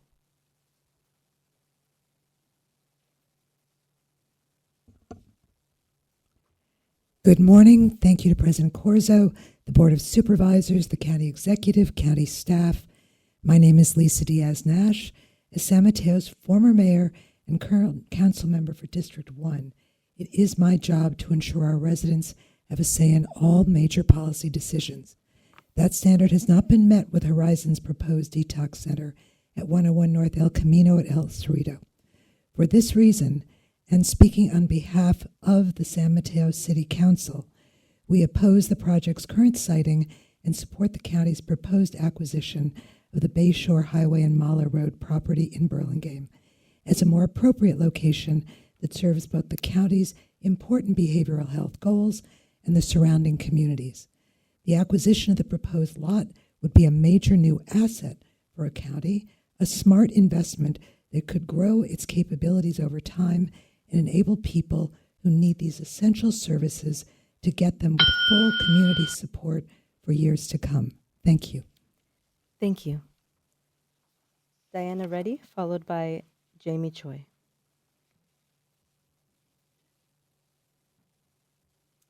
Good morning, President Corzo, Vice President Mueller, and supervisors. As a former elected, current co-chair of the San Mateo County Overdose Prevention Steering Committee, and perhaps most importantly, a woman of privilege, it has been imperative that I consider the entire community in my advocacy. I urge you to uphold the decision to place the planned treatment center on El Camino Real, where current clients will have frequent access to public transportation and is proudly located close to downtown. It's unfortunate that negative tropes used to get residents out are so successful, but it doesn't make them correct or wise. It happens that my own church, Woodside Road United Methodist Church, has hosted AA and NA meetings for decades, and I suggest that characterizing residents trying to become healthy as dangerous for a neighborhood are inaccurate, cruel, and counterproductive for the health of those individuals being wrongfully maligned and for the community as a whole. Thank you. Next, we have Jamie Choi, followed by Andres Orfanopoulos. Hello, Jamie Choi representing King Street Properties today. I just wanted to point out that a few years ago, the city of Burlingame rezoned this entire corridor to become innovation industrial, and the goal was to increase density along this corridor and create a really transit-friendly, pedestrian-friendly, mixed-use corridor. We were the initial beneficiaries of that. We built a three-building, 500,000 square foot life science campus just a few blocks north of this site, and just completed that last year. This is the type of site that we want to see developed in a similar way that the city intended it to be, and not reused as a single-story continued use of the prior use. So we think that the city had an intention to redevelop this entire corridor, and we'd love to see that continue. Thank you. Thank you. Next, we have Andres Orfanopoulos, followed by John Ebeneter. Good morning, supervisors. First of all, thank you for putting this in the public realm, as you mentioned. We found out about this, and first of all, I'm here representing 1350 Bayshore. We're the Class A building on the Bayshore, just a couple blocks away. We have about 45 to 50 professional tenants, corporate tenants, just a block away or so. We found out about this literally Saturday on Nextdoor on the website. We have been extremely active in Burlingame through the rezoning that was mentioned, through everything that's happened, through the sea level rise resilience. And I think we take issue to the area being classified as mostly industrial, because really it's not. It's a transforming area. It has lots of other users. Tourism, we have children. And I know this is a tough issue, and I welcome a conversation with you, Daria. I appreciate that. But I think moving forward, we really need to slow things down a bit and work together to talk about this. So thank you. Thank you. Next, we have John Ebeneter, followed by Matt Keaches. Good afternoon. Baywood was formed 100 years ago as a white-only neighborhood. Fast forward to 2022, and a small, loud group of neighbors opposed a very typical housing project in Baywood. To many observers, the only perceivable difference was that the owners were identified as others. After losing that battle, the group started promoting historical districting as a means of protecting their neighborhood.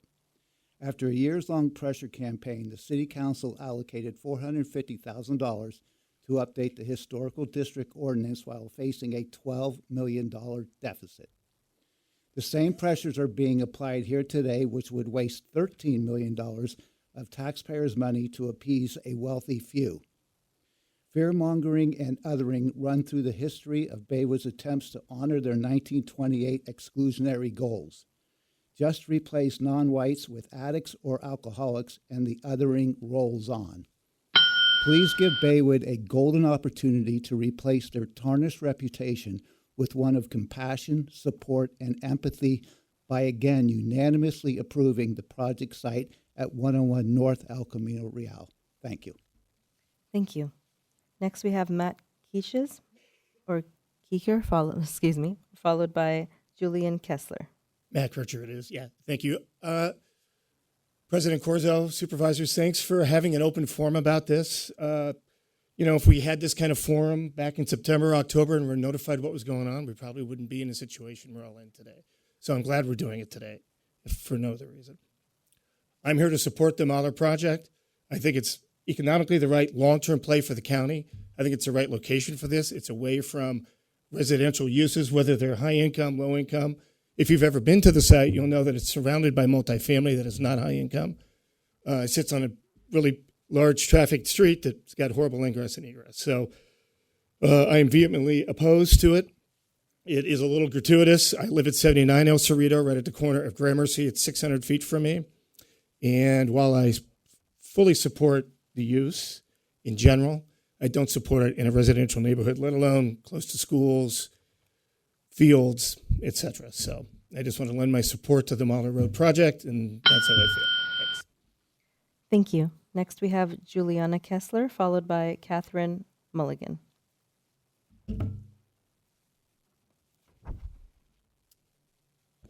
Hi, my name is Juliana Kessler. I am a high school teacher and lifelong San Mateo County resident.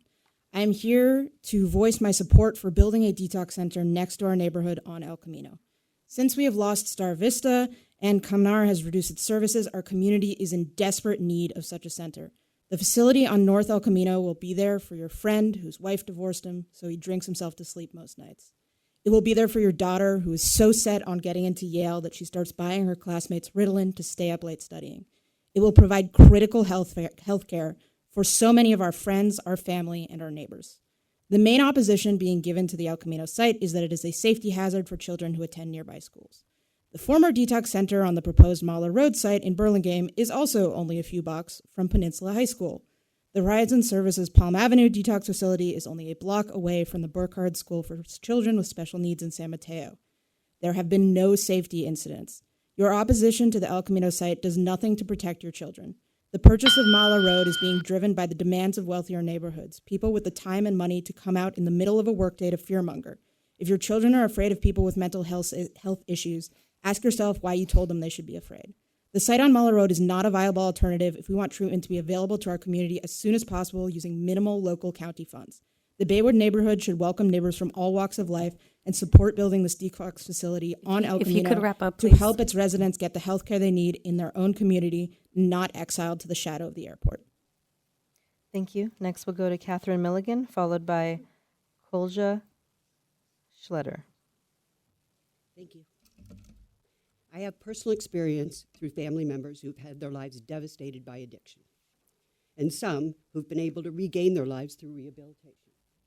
I believe in it. Yes, we need treatment. No to the location on El Camino. That location is not safe for so many reasons. Traffic is already chaotic on that corner. Accidents happen all the time. It is particularly hazardous when it rains due to flooding on El Camino. The over 17,000 drop-offs per year would make that location hazardous. Horizon's proposal of 9 parking spaces is absurd. The 101 El Camino location is far too close to our most vulnerable neighbors, the children and the elderly of our community.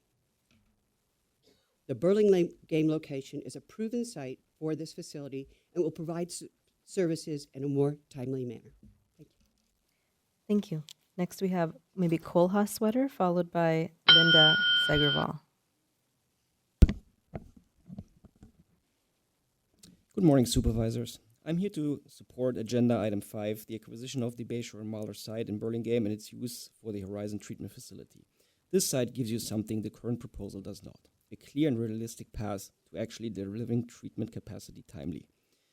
The Mahler site previously operated as a sobering center without controversy.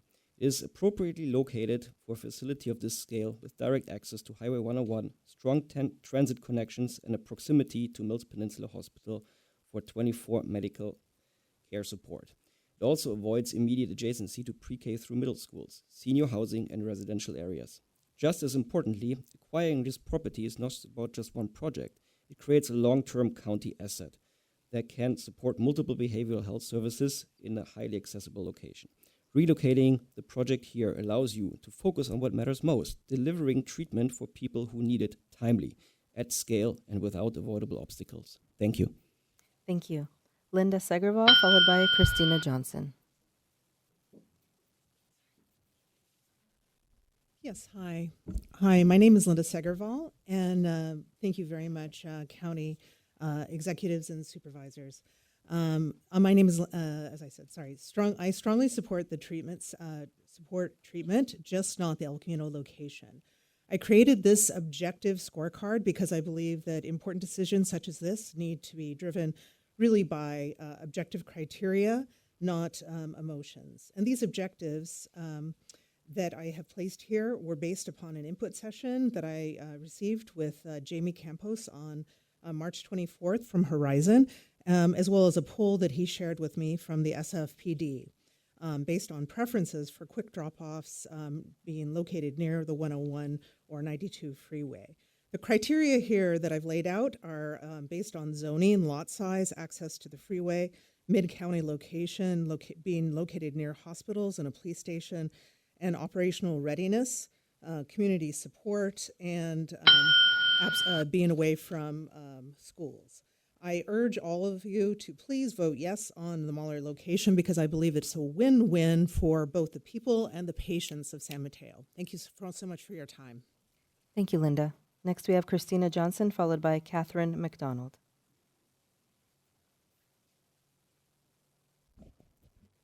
Today's motion to acquire 818 Mahler Road is the result of true leadership and listening to the voices of residents.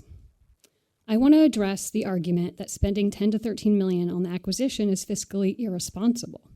With respect, I believe this is mistaken. A $13 million purchase gives the county a permanent owned asset, one in the highest value real estate markets in the country. The county controls it today, next year, and in perpetuity, taking pressure off dependencies of third-party operators. This property also formerly housed a sobering station. It was designed for exactly this use. That means lower renovation costs and faster time to operation. I also understand that the county gets $49 million in opioid settlement funds over the next 12 years. If possible, use this money to create a long-term investment for behavioral health. I urge you to vote yes on Mahler Road with the condition that the proposed detox, sobering, and residential site moves from 101 North El Camino. Thank you. Thank you. Next, we have Leslie Ragsdale, followed by Jeremy Levine. Oh, sorry. My apologies. Yes, Catherine McDonald. Good morning, everyone. I support Agenda Item 5 and the proposed acquisition of the Bayshore Mahler site for the Horizon Sobering and Detox Center. The current proposed location at 101 North El Camino Real is poorly suited. It sits in a residential area near schools and senior centers and faces significant community opposition that will likely delay or derail the project.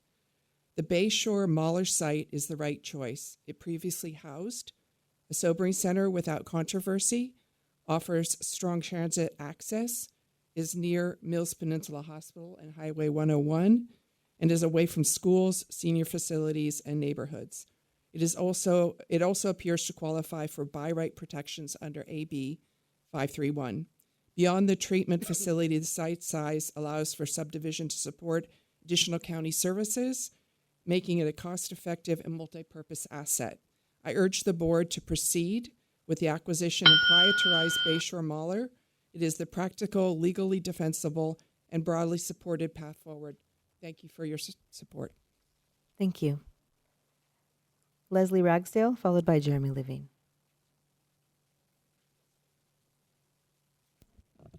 Hi, President Corzo and supervisors. I'm Leslie Ragsdale, Vice Mayor of Hillsborough, speaking on my own behalf. And I just wanted to say thank you. Thank you for doing this in public. I was at the meeting the other night, and your intentions were so good. And the intentions of everybody wanted to be listened to, wanted to be heard. And I understand your boards were amazing with all the details. And I really feel like everyone wants the right thing. And but having this in public, taking it off the consent agenda, I think was fantastic. And thank you for listening to the residents of San Mateo and Hillsborough that have been emailing you and making comments here today. And again, for doing this all in public. And thank you also to the residents for making their positions known. Thank you. Thank you. Jeremy Levine. Good afternoon, Board. Jeremy Levine here. I'm with the Housing Leadership Council of San Mateo County, here to oppose item 5, to ask that the Board be fiscally responsible.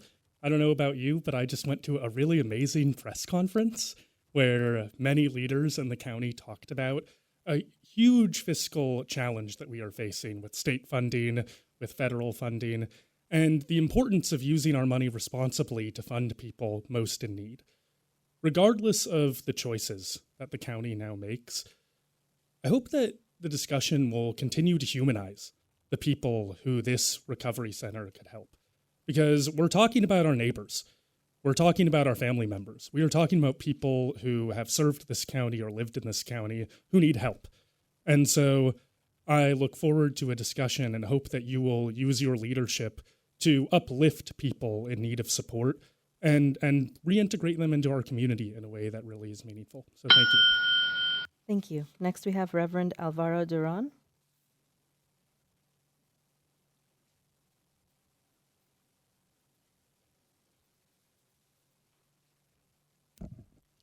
Good afternoon, people of San Mateo and members of the board. I'm Reverend Alvaro Duran, and I've served at the Congregational Church of San Mateo, less than 2 blocks away from the proposed site at 101 North Central El Camino. If we speak with frankness, much of the opposition of this project is rooted in prejudice, in fear, in prejudices about our own neighbors, our friends, our families, people who already belong to our community, people that make part of our community. This fear of people who are struggling with substance use. And I believe this moment calls for leadership that can move us beyond prejudice. In our church, this reality is not theoretical. We host recovery groups every week, AA, Al-Anon, SAA, and at the same time, we run preschool and childcare programs. And for more than a decade, we have served vulnerable children and adults, including people with disabilities, and not experience one single incident or claim. Please move forward with the original site. Do not let institutionalized discrimination and stigma rule this day. Thank you. Thank you, Reverend. Next, we have Gina Mirandin, followed by Kevin Levy.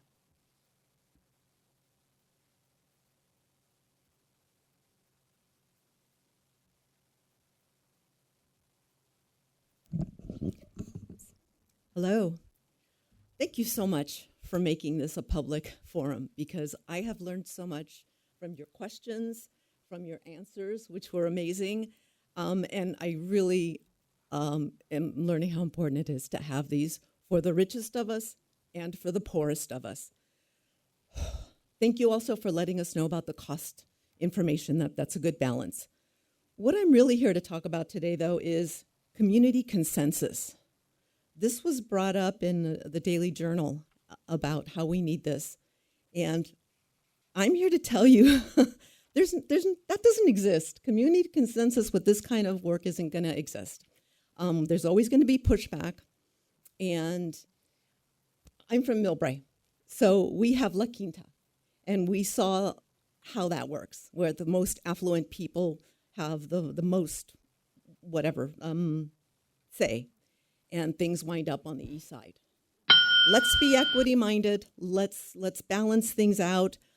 please, you don't want to be known for the dark energy that Millbrae has been known for and has been called out for in the New York Times and in national news.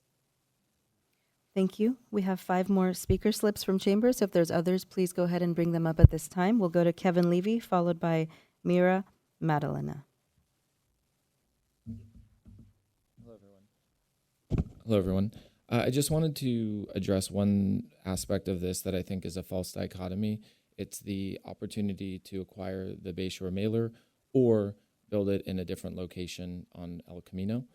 One of the issues with that is that the proposal by Horizon at the El Camino location is not fully baked, and it's not necessary that that will move forward. In fact, in their application, they even said that a lot of the permitting issues were not complete. So this proposal here for the acquisition of the property would give the county, would give the whole region an opportunity to lock in and make sure that we have the facilities and the treatment necessary for the people in the community. And then one ancillary point that I'd like to bring up is the flood zone aspect. While I'm not sure the exact flood zoning, I would like the group to look into the flood zoning on the El Camino property. I believe it is in a flood zone, albeit lower flood zone criteria. Thank you. Thank you, Kevin. Mia Madalena, followed by Tom Blake. Hello, Council. I thought today I'd just keep it light and go with a poem that I wrote a minute ago. And it's called Why Here? We love the fight to treat the ones who struggle, but for the safety of the students and the muggles, I'd like to change the location to the detox center for the police activity on the corner it will pose. I suppose I support the location on Mahir Road. Thank you. Thank you. Tom Blake, followed by Dr. Sophie Cole. Thank you for the honor of addressing the council. I appreciate the open hearing. I fully support the proposal to buy the Burlingame site. I think that spending public money should be looked at as an investment, and the intelligent, smart play is to invest in the long term. Not incidentally, I also support the sales tax proposal if that's what it takes to keep the county funded. Passing up the Burlingame site would be be penny wise and pound foolish. In other words, a short-term gain at the long-term expense. And I fully urge you to go ahead with the proposal and purchase the Burlingame site. Thank you. Thank you. Dr. Sophie Cole, followed by Ryan Rhodes. Good morning, Board of Supervisors and President Corzo. I'm a physician, as was introduced, and I have been practicing in this county for over 35 years. I'm currently the mayor in the town of Hillsborough. However, I would like to speak in my personal capacity as a physician. The need for mental health is not only absolutely needed, it's urgently needed. There's also some practical issues around this as I've been listening to the conversations and reading about especially what was presented today by Horizon. This is really, we're talking about a small hospital, a 69-bed hospital that requires a 30 to 60-day inpatient care. Is quite complicated. And in looking at the site at El Camino, I cannot imagine how you could triage ambulances and other emergency services that would be needed at El Camino sites. It is incredibly small. These patients over 30 to 60 days, some of them will need hospitalizations for other medical issues that will arise during that stay. So I do think exploring the Miller location is much more practical. We will need significantly more parking. We will need larger turnaround sites and larger spaces. And wherever the Board of Supervisors decide to look at this, the El Camino site is just clinically makes no sense to me based on my clinical experience. Thank you for exploring this, and I appreciate your work in this capacity. Thank you, Dr. Cole. Now our last speaker from Chambers, Ryan Rhodes.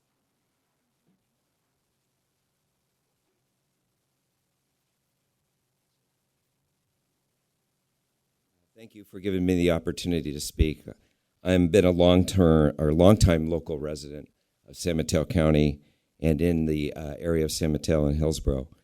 I have 2 young daughters, and when I found out about this treatment site, which I support building one or having one, but when I found out it was 2,500 feet from my daughter's elementary school, 1,400 feet from a senior living facility, and 1,500 feet from another elementary school in El Camino Real, I was in utter shock amongst others in our neighborhood. It's a busy intersection. It's not a place for a treatment center, and so people walk there. My children ride our bikes by there. I just think it's a congested area. It doesn't meet the requirements as noted. I think the Bayshore Moeller site is a better location, reflective of other speakers here today that have made comments and have been provided those comments. It provides better access. It allows for future expansion, scalability, and supports the future growth of San Mateo County. Thank you. Thank you, Ryan. That was the last speaker slip I had from Chambers, and seeing no further speakers from here, we'll now turn to comments from Zoom.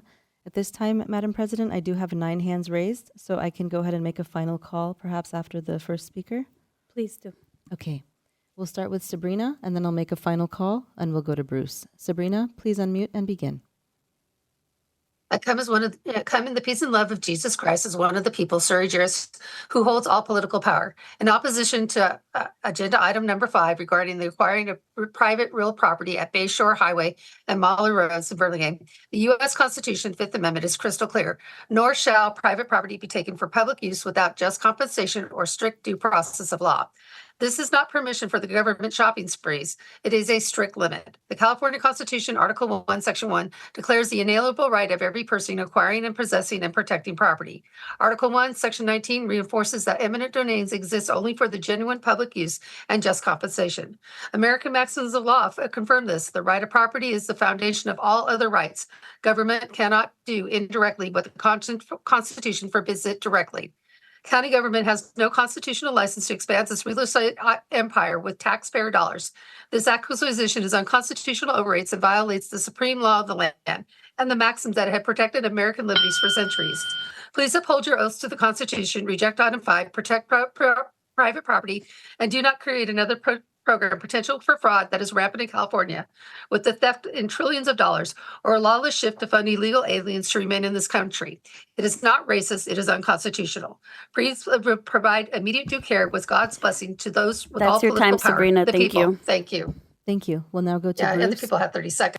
followed by Natalia. And at this time, I'll go ahead and make a final call to raise your hand for public comment for this item, item 5. With this final call, I'll announce the final name that we will take, and no further hands will be taken. So please do raise your hand at this time with this final call. Okay, final call has been made, and our last speaker from Zoom will be Brendan. So we'll now go to Bruce, followed by Natalia. Bruce, please unmute and begin. Good afternoon, Board. Thank you. I, Bruce Johnson, come to you as sui juris, one of the people, in peace and love of Jesus Christ. Property acquisition by government is one of the clearest indicators of expansion of function. Each acquisition is not temporary, it is permanent, and it brings with it ongoing cost, control, and obligation. And I don't recall it being mentioned, so please address it. The question is not whether the property can be acquired. The question is whether the county has clearly defined authority and limits for doing so. Maximum applies. Delegated authority must be strictly construed. Without defined limits, acquisition becomes expansion by default. Another principle, that which is uncertain is void. If the standards guiding these decisions are not clear, consistent, and bounded, then the process itself becomes unstable. Fiduciary duty requires restraint, not continuous growth of obligation. I would encourage that the board to define the limits of its role before expanding it further. Every property that the county acquires becomes a permanent taxpayer obligation. Where are the limits on that authority? looking at the condition of the structures, including the roofing system and existing mechanical load. Thank you, This Bruce. does not That's your appear to time. be a turnkey Okay, facility. Bruce, your time has been called.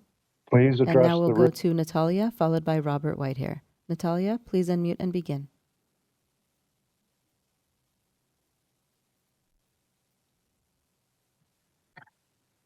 Dear Supervisors, I'm here to express my strong support for proposal to acquire commercial property on Mahler Road. This location offers a significantly faster timeline to be operational than the alternative project at 101 North El Camino Real proposed by Horizon Recovery, with a projected opening date in June 2030, according to their own grant application.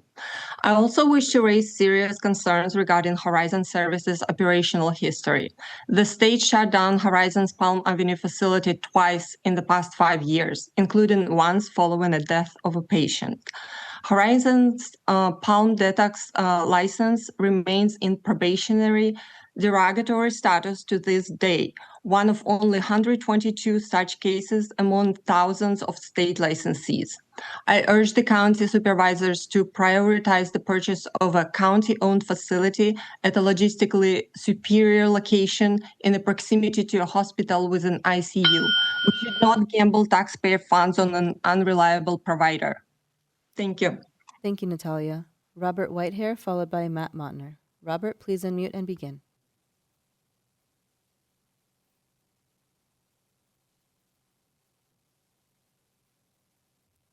Robert Whitehair? Sorry. President Corzo, members of the board, thank you for the opportunity to speak this afternoon. Thank you for the county's attention to the very important issue of substance abuse treatment. Substance abuse treatment support services need to be evenly distributed around the county, which means that we can't force them to be located only in industrial or commercial areas in other cities far from view. Out of sight, out of mind is unacceptable. Please move ahead with the Horizon facility in San Mateo at 101 El Camino Real. My wife and I have owned a home in San Mateo, about 1.5 miles away from the site for 42 years. We support keeping the Horizon location in San Mateo at 101. According to the U.S. Substance Abuse and Mental Health Services Administration, about 50 million Americans have an alcohol or other substance abuse problem. Doing the math, that means about 15,000 of those are in San Mateo, who during their lifetime are going to be in need of substance abuse support services. Please locate them in San Mateo at 101 El Camino Real and not purchase the Mahler Road property. Thank you. Thank you, Robert. Next, we have Max Mautner, followed by Christina Anderson. Max, please unmute and begin. Hi, my name's Max Mautner. My family and I reside a few blocks from the proposed El Camino site, and we're opposed to this alternate location expenditure. Our county's gone nearly a year without a sobering center, and people in crisis are ending up in jail instead of getting treatment. We have a site, we have a plan, and we're supposed to get this facility at no cost to taxpayers. Me and my son take the bus, and I wait at the stop in front of 101 North El Camino Real regularly. Today, that site is blighted. A sobering center there is an improvement for the neighborhood and for the people we as a community are helping to recuperate. I understand the concern about proximity to schools, as I'm a parent too, but I'd ask the board to consider what this relocation actually does. It moves perceived risk away from one school and toward another. One is a private school and the other is a public continuation high school. Students already navigating significant hardship. If proximity to a sobering center is a concern worth $10 million, it should be a concern for every school in our county equally. Please oppose this item. Thanks. Thank you. Next, we have Christina Anderson, followed by Pat Willard. Christina, please unmute and begin.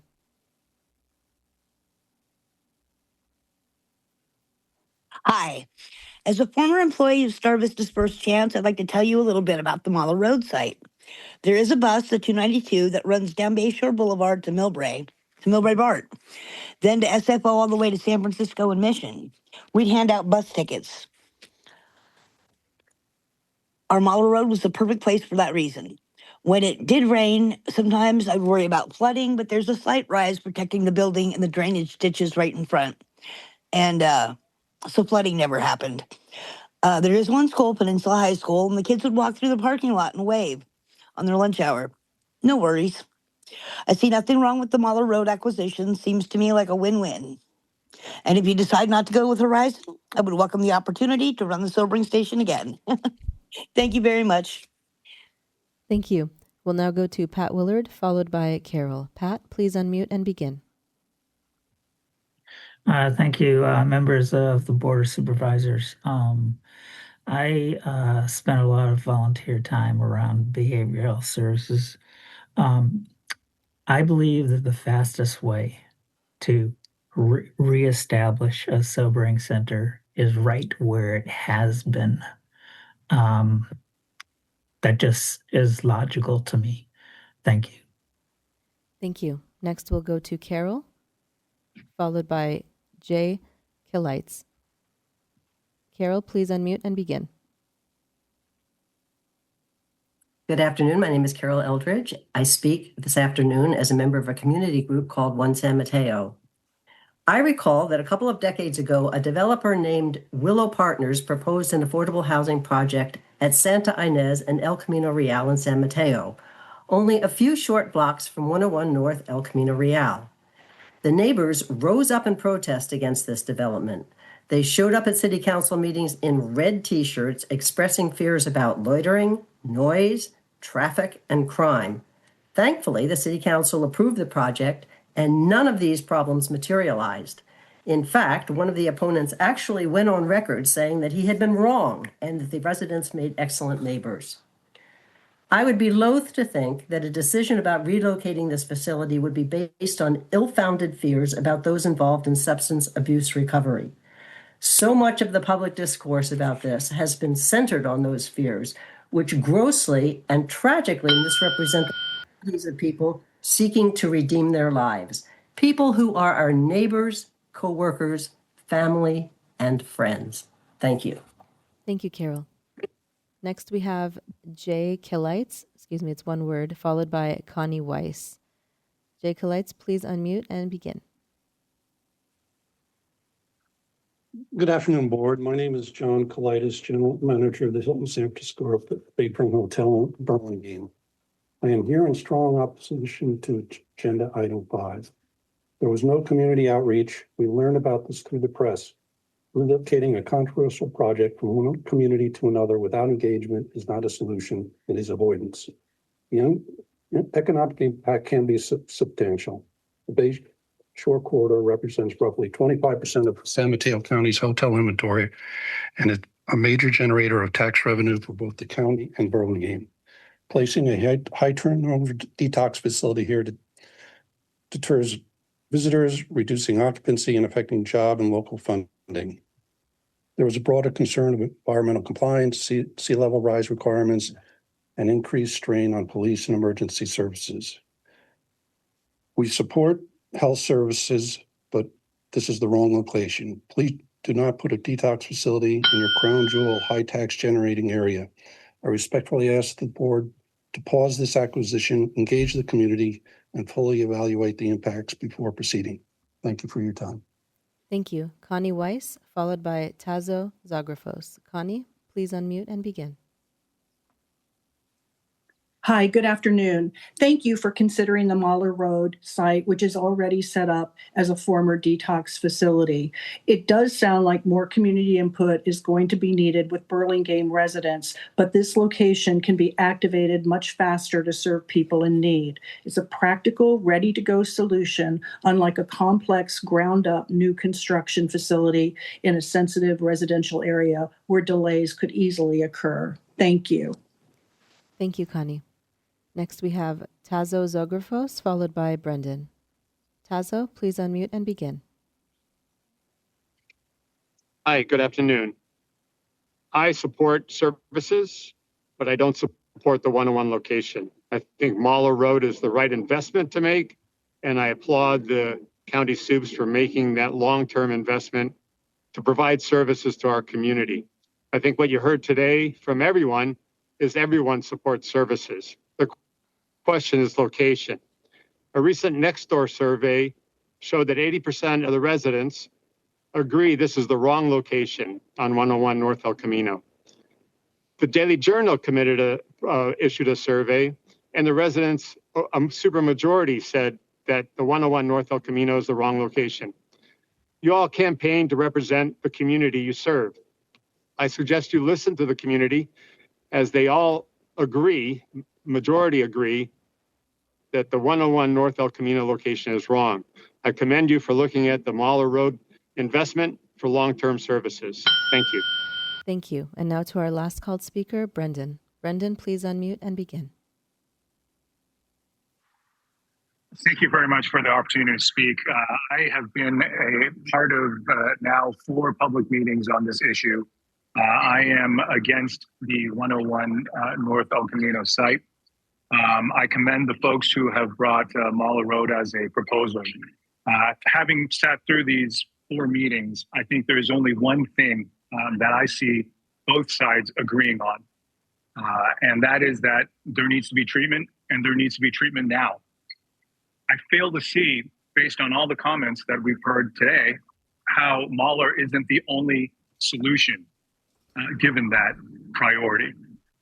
We have there a site that we have a proof of concept of, which in this situation, when we're talking about raising an entirely new medical facility on a totally ill-suited site in El Camino, that's worth its weight in gold. Already, best case scenario, we're talking about the Star Vista site cutting the time by 18 months, possibly 12 months to get this up and running. That's going to be much, much longer if there's any hitches down the road with El Camino, which there surely will be, given how ill-advised the whole concept is. So that's my 2 cents. Thank you, Brendan. And Madam President, we do have one additional hand raised from iPhone, if you'd like to accept that one. iPhone, please unmute and begin. Hello there. Sorry, I had some issues with accepting. Anyway, I'd like to say that I live a few doors down from the proposed location at 101 North El Camino. I am not white. The Baywood is not a monolith. Some of us are hardworking people that would like to see the community place the location at the Mahler Road location because it makes more sense. I believe that it's going to be set up. It's going to be ready to go. Also, the intersection, as people have already mentioned, is incredibly busy. It's not a site where it would be appropriate for, emergency services to be in and out every single day, all the time. I would also like to say that as a resident that is a part of an HOA, we've still not received any outreach or communication other than from our representative, Lisa. At the very least, they should be coming out to speak to our HOA and dropping off flyers and making sure the community is engaged. Thanks again, and I really hope that you guys buy the new place. Thank you. Would you like to share your name for the record? My name is Kell White, Kell White. Thank you so much. Madam Chair, that concludes public comment. Thank you, bringing it back to the board for further discussion. And I want to acknowledge that County Executive Callaghy had to step out for another commitment, but we are ready to provide direction. So I'm happy to hear from my colleagues. Supervisor Mueller? Yeah, I can go first. So I'll be brief, but let me say today there's been a lot of rhetoric about each other's motives and a lot of comment on what the ultimate outcome should be in this process. However, we are just in the beginning of this process. And what I see, honestly, as I sit back at the 1,000-foot level, is I have 2 supervisors who are saying they support having this facility in their district, despite the fact that I've heard from residents and property owners in their district saying they don't want it. So I commend you both for that. I also want to point out that ultimately today's direction isn't deciding this issue. Everyone seems to think that today we're making, or at least most of the comments have been on the ultimate issue of where this site should go. But that decision isn't being made today. And we're not even deciding today that we're going to purchase this property in Burlingame. We're providing direction to go ahead and enter into negotiations That information is going to be brought back to this board. We also are awaiting information from the state, and that information is going to be brought back to the board. And I also am going to ask, because we're supposed to provide direction, I'd like to hear at that time too from the county, what are the other uses would be for the other half of that site, whether or not Horizon would intend to buy the half of the site that they would use if we move this facility. Any feedback from law enforcement? We didn't hear from county health today to hear what they think of that. So there's a bunch of information that we're going to need at the time that we do make that ultimate decision. But what this does provide us with is the flexibility to make that decision. And in that context, I am one who would provide direction to go ahead and enter into those negotiations so that we can make an ultimate decision with all of that information readily available. And that's simply where I am right now. Thank you. Thank you. Supervisor Gaucher? Yeah, I'm going to agree with my colleague. When I look at the item today, it says it was a discussion for a possible acquisition. It doesn't say that one's going to override the other. I am very disappointed, however, when I sit and there are a lot of people that don't, I always hear we don't ever want anything new or different in our neighborhoods. And that is very unfair because if I'm listening to the business owners from Burlingame, they're opposed to having anything in Burlingame. I'm listening to the residents of San Mateo. I don't want it in San Mateo. This is something that we come across all the time, but is indeed something that is needed. I think this opportunity gives us, this item gives us an opportunity to explore what might be best for the county in general, but it's not, it is not requiring us to make a decision to place this one in one area or the other. So I would be in favor of moving forward with the possibility of looking at this acquisition. Thank you. Supervisor Spear? Thank you. I want to actually commend all of you who have attended today.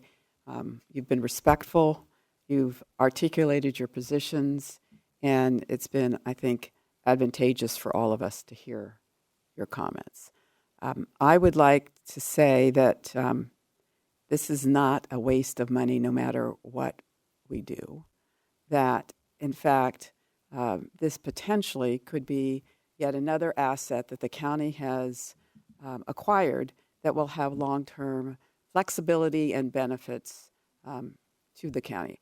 I don't like the fact that we pay $23 million in leasing fees a year that we don't necessarily need to. So as we look at this property and do the due diligence, I would hope that we would evaluate the buildings as they stand now and how they could be used by the county. I've been told that we have lots of equipment that needs to be stored places. This may be, in fact, a great location to do that. In any case, I want to see a win-win here. It's why I got engaged in trying to solicit the realtor in the first place and then share that with both the county executive and the staff. And I think we all want to get to yes. Thank you. Supervisor Canepa? Thank you very much. I want to rise in support of exploring the Mahler location. I do firmly believe that is the best location for multiple reasons. I want to also thank those who commented earlier today. I had the opportunity to serve on the Daly City Council for 8 years. And so being on City Council and dealing with an array of land use issues are important. And I think one of the things that I see is when council members or especially San Mateo and in Hillsborough, when people come up to the dais, that carries a lot of gravitas. Gravitas, not for the position that they hold, but for the position they represent. And so when people like that represent their communities, I think that's vitally important. I also believe that this site, as we move forward, and mentioned earlier, is an ideal site. The ability to have a sobering station that already existed there. I think for for myself, and as mentioned by the county executive, if we're able to move forward, looks like we can potentially, that can really start up and get ready to go and to serve the people that it needs to serve. I think that particular location, with all due respect to the hotel owners and the properties there, it was already existing. It really didn't have any impact on how they conducted their business. It won't have any impact moving forward. I know where their hotels and their properties are. And then finally, I think, again, looking at access for law enforcement, to me, that's vitally, vitally important. With the location on El Camino, getting there is extremely difficult, traffic and such. This just gives law enforcement that use the sobering station the ability to really get in and out and get back to public safety, whether it's in Pacifica, Daly City, Colma, Brisbane. So, I'm in support of this location. I think pragmatically, it makes sense. And in the future, as mentioned, we have always, as a board, and this is with the previous board, we had always talked about ownership and getting out of leases. That makes a lot of sense. I mean, you look at the building that we sit in now. We've been able to expand our workforce, and basically by having the ability to get out of leases and to have one location, I think doing that as a best practice is really going to be important. And I was encouraged today, and I was encouraged hearing from Horizon. I think Horizon, through their representative, made it very clear, that they're open to both sites. And to me, this is clearly a win-win. We just have to do our due diligence. But this site is the best site, and I support us moving forward in that direction. So thank you, Madam Chair. Thank you. So I think there is so far some clear direction, and I want to restate my direction and ask my colleagues here if they would support my request, which is that if we are going to expend county dollars on relocating the site, that we match that investment with an investment into our vulnerable communities for housing assistance, food assistance, immigration, legal assistance, and there was one more. What is it? Healthcare assistance. We have been going to our elected officials, and me as board president, I've been a part of every single one of those meetings and talking about the fiscal crisis that we are in with our VLF, in lieu VLF funds being at risk with the impacts of HR 1. We have at least 41,000 residents in this county who will have their health care cut. And so my request is that we, as a board, commit to matching the investment. And Robert will probably have a headache because of that. But I think it's the right thing to do. I don't oppose the relocating, but I do oppose ignoring the other needs in our community for this one. If we can do both, if we can make it a win-win, then I'm happy to support it. So what I'll say is if you want to bring something back fashioned with Robert that somehow meets what the criteria is that you're responding, because I frankly don't understand it, because what else would we spend the money on? Like, that's all the things that we spend our money on in our budget all the time. So if we you want to... We haven't increased anything. Well, but we have a budget that we spend on this all the time. So if you want to, that's what I'm saying, if you want to fashion with Robert and in the manner of which you're trying to propose that, but I find it puzzling because that's what we always spend our money on, all of those items in our budget. But regardless, like I said, if you want to meet with Robert and have that proposal when it comes up, if and then when at the time we buy this, that would be great. Because as fashioned now, I don't understand it. Okay, let me clarify. So as you may recall in the past, we gave a $2 million one-time increase for rental assistance.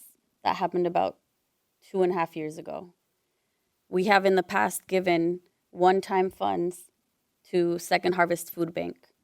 We have in the past we have existing contracts for immigration legal support for our residents. But we have not increased any of these to meet the current conditions of our community right now.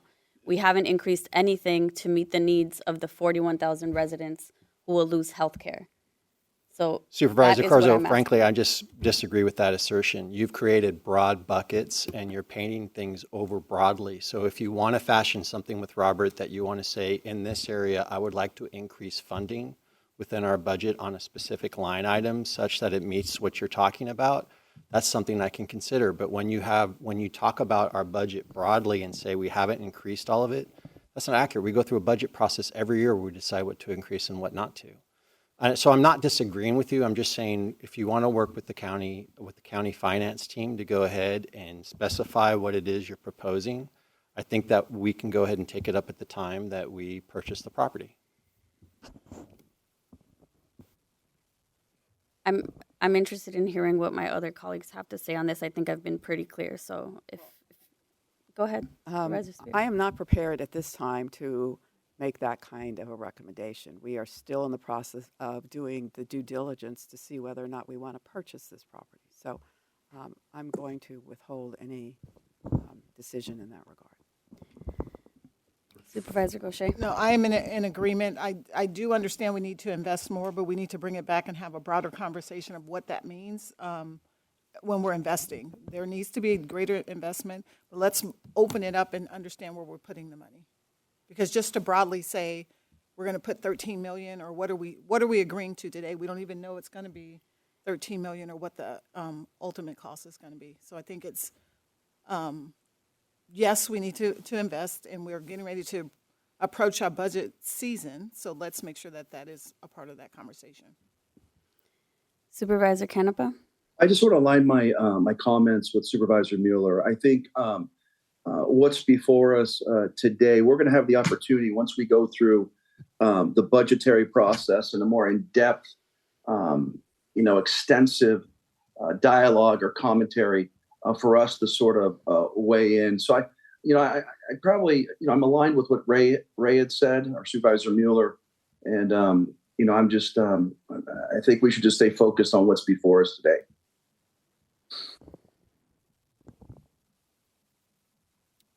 Thank you. So I'll clarify one more time, but I am clear that this board does not support the request, which is deeply disappointing. So we are giving direction to the county to invest at least an additional $13 million of public dollars. Supervisor Corzo. I'm speaking still. Oh, I will. You will have a chance after I'm done.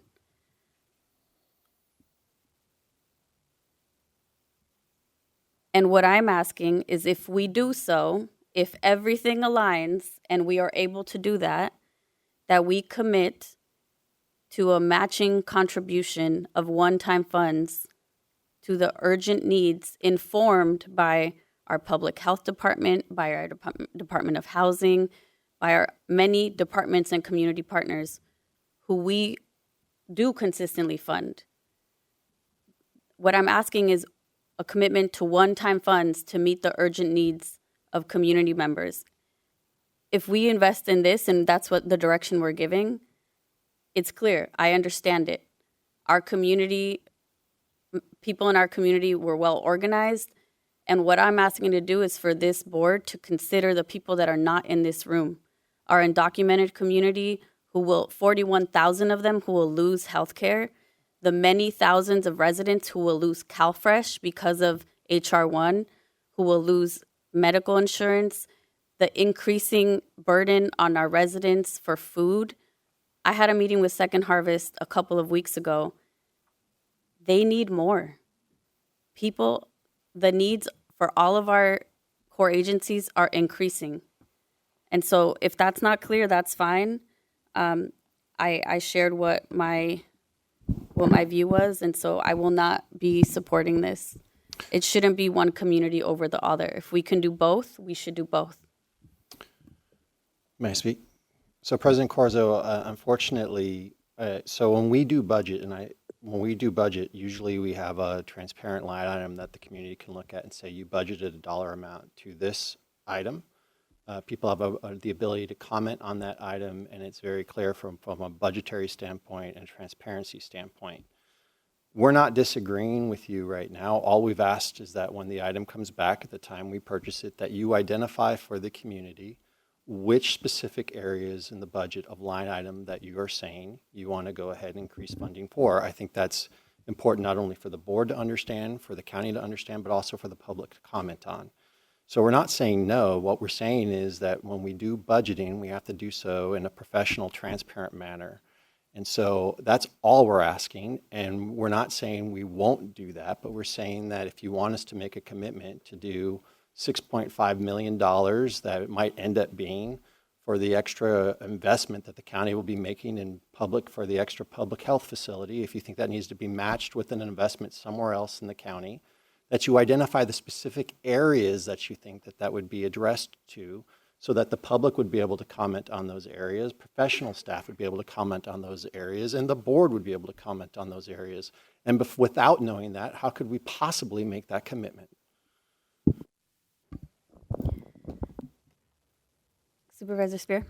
I'd hope that we can bring this to a conclusion, having spent a lot of time saying the same thing over and over again. I want us to also contemplate the difference between one-time funds being spent, poof, and an asset being purchased that both improves over time and gives us the flexibility to do many things with it. It's comparing apples and oranges. Now, whether or not we want to, I think we should, with a really fine-tooth comb, as we find out whether or not we have addressed our issue relative to VLF, how we can most immediately and most effectively provide services to persons who have become impacted by HR 1. But that's a separate discussion, and I welcome the opportunity to have it, and I think we should do it because there's a lot of people that are hurting. I also will point out that we have been the most generous of the two counties when it comes to Second Harvest Food Bank. And it was a surprise to me to find out we gave $2 million to Second Harvest Food Bank last year, and Santa Clara County gave only $900,000.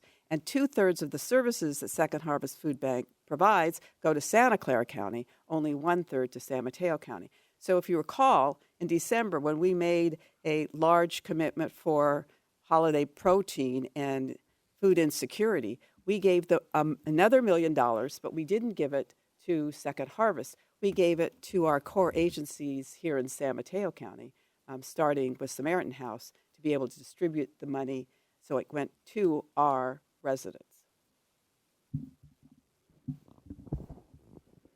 So I think we are clear and we can wrap this up, and I'll just say that I want to address the meeting that we had 2 weeks ago, and I'm grateful for everyone for having stayed this long. But I do feel like it is important that I say this.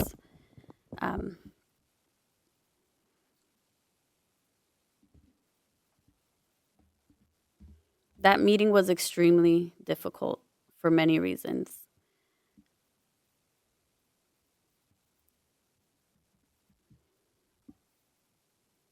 My hope is that folks that were there would reflect on that, on whether it was productive, whether it actually accomplished anything, and whether it was frankly harmful to not just the staff that were there, but also to the folks that we say that we care about in terms of getting treatment.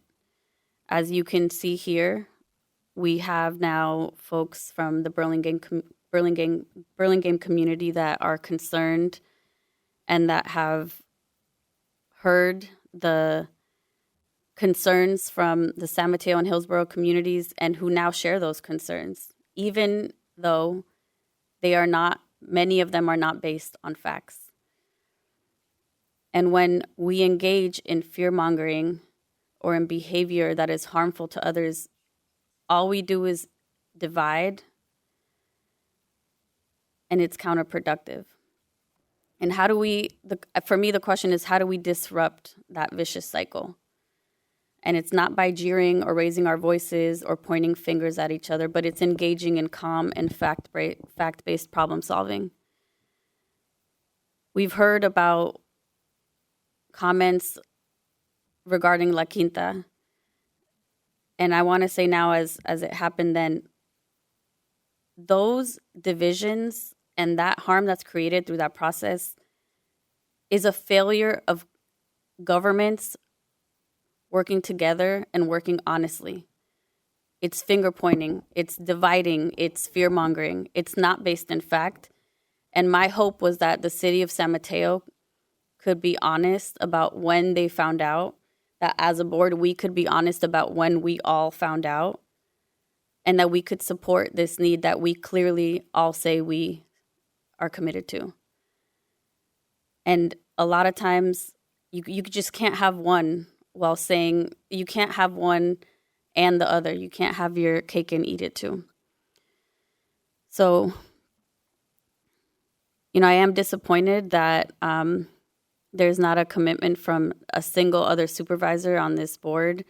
A commitment is not an item that's going to be voted on right now. It is a general commitment for the needs that I think we are all clear on. But it is what it is. I'm going to bring items if we see that this property is purchased. I will bring items. And I hope that at that time, this board can support those items. Thank you. Supervisor Corzo, I think it's unfair for you to say that we are not in supportive. I think you've heard from the three that are here that we are in support. We'd like for it to come back. But to clarify or portray us as not being supportive of our communities that are most vulnerable, I think is very unfair to say that to us. We've asked for it to come back, and we have shown time and time again that we are supportive of our most vulnerable communities. I am from District 4, and I understand how my district is impacted. What I'm saying is let's bring it back and have a conversation. Let's not make a decision right now that is just, I feel is being rushed because we're not understanding what we're going to and where we're going to put those monies. So honestly, making a commitment is an easy thing to do. For whatever reasons, this board is not ready or willing to do that. That is what it is. I'm going to call it what it is. And the honestly, frankly, the hypocrisy of committing to spending $13 million for something that this county could get for $2, while I don't see anyone else on this board asking about one-time funds or additional funding for immigration needs, for food assistance, for housing assistance, for healthcare assistance. That is me. I am making the request I'm giving right money now to CLESPA today for some of that. So again, your assessment is very incorrect today. It really isn't. I think everyone here is hearing it clearly. So I think we can wrap up. Well, my mic's on. And Okay, I also, go ahead. President Corzo, I do want to just state for the record to indicate that you wish the board could be honest would suggest that the board was something else other than honest. And it's inappropriate. And so what I'd suggest right now is that we go ahead, make our direction, and we take a recess. I'd actually move for a recess at this time. There's a second. Okay, let's take a vote on that. Supervisor Spear? Aye. Supervisor Mueller? Yes. Supervisor Gaucher? Yes. Supervisor Canepa? Yes. And President Corzo? Yes.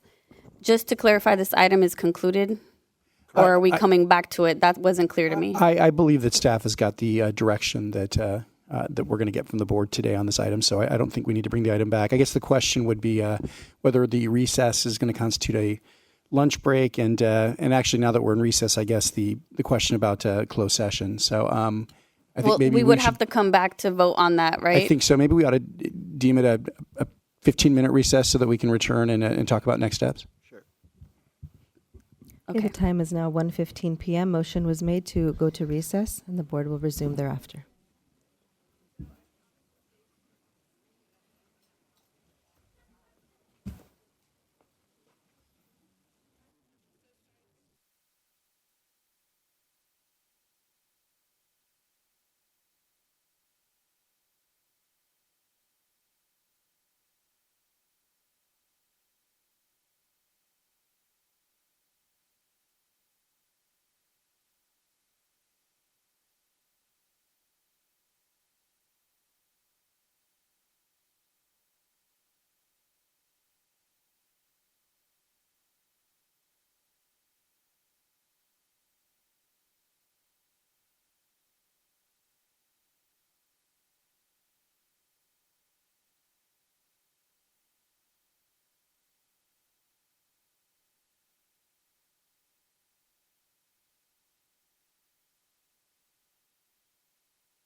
I saw down the street.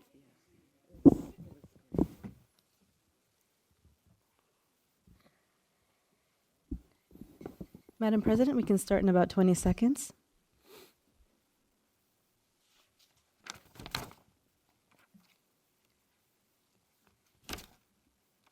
Okay, President Corzo, the time is now 1:29 p.m., and I'll just take a quick roll call since we're coming back into session from recess. Supervisor Spear? Here. Supervisor Mueller? Here. Supervisor Gaucher? Here. Supervisor Canepa? Here. Remotely, Supervisor, thank you. And President Corso? Here. All present, thank you. Thank you. Go ahead, Supervisor Mueller. I'd like to go ahead and at this time, I'd like to go ahead and make a motion to continue item 7 to our next meeting, which is the design review item. I need a second. Second.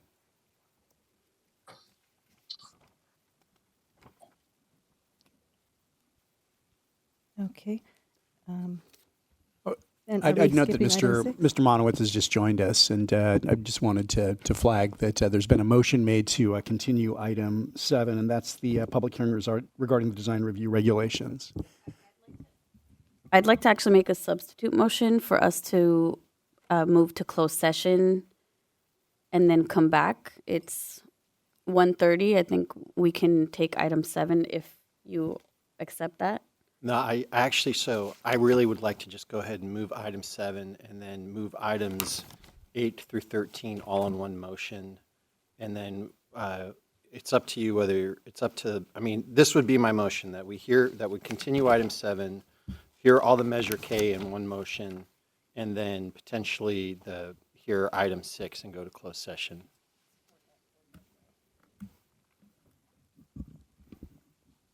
Can you restate that? So what I'd like to do is I'd like to go ahead and I'd like to continue item 7, move items 8.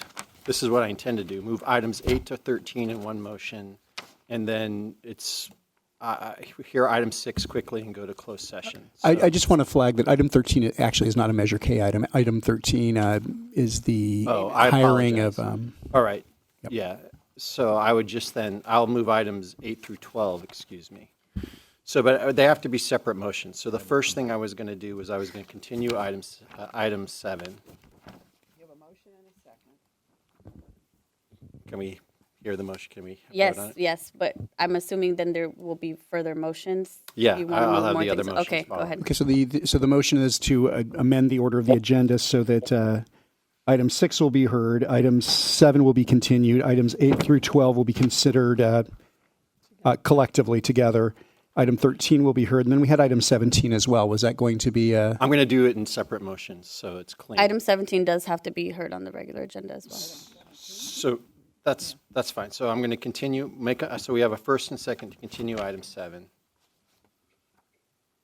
So.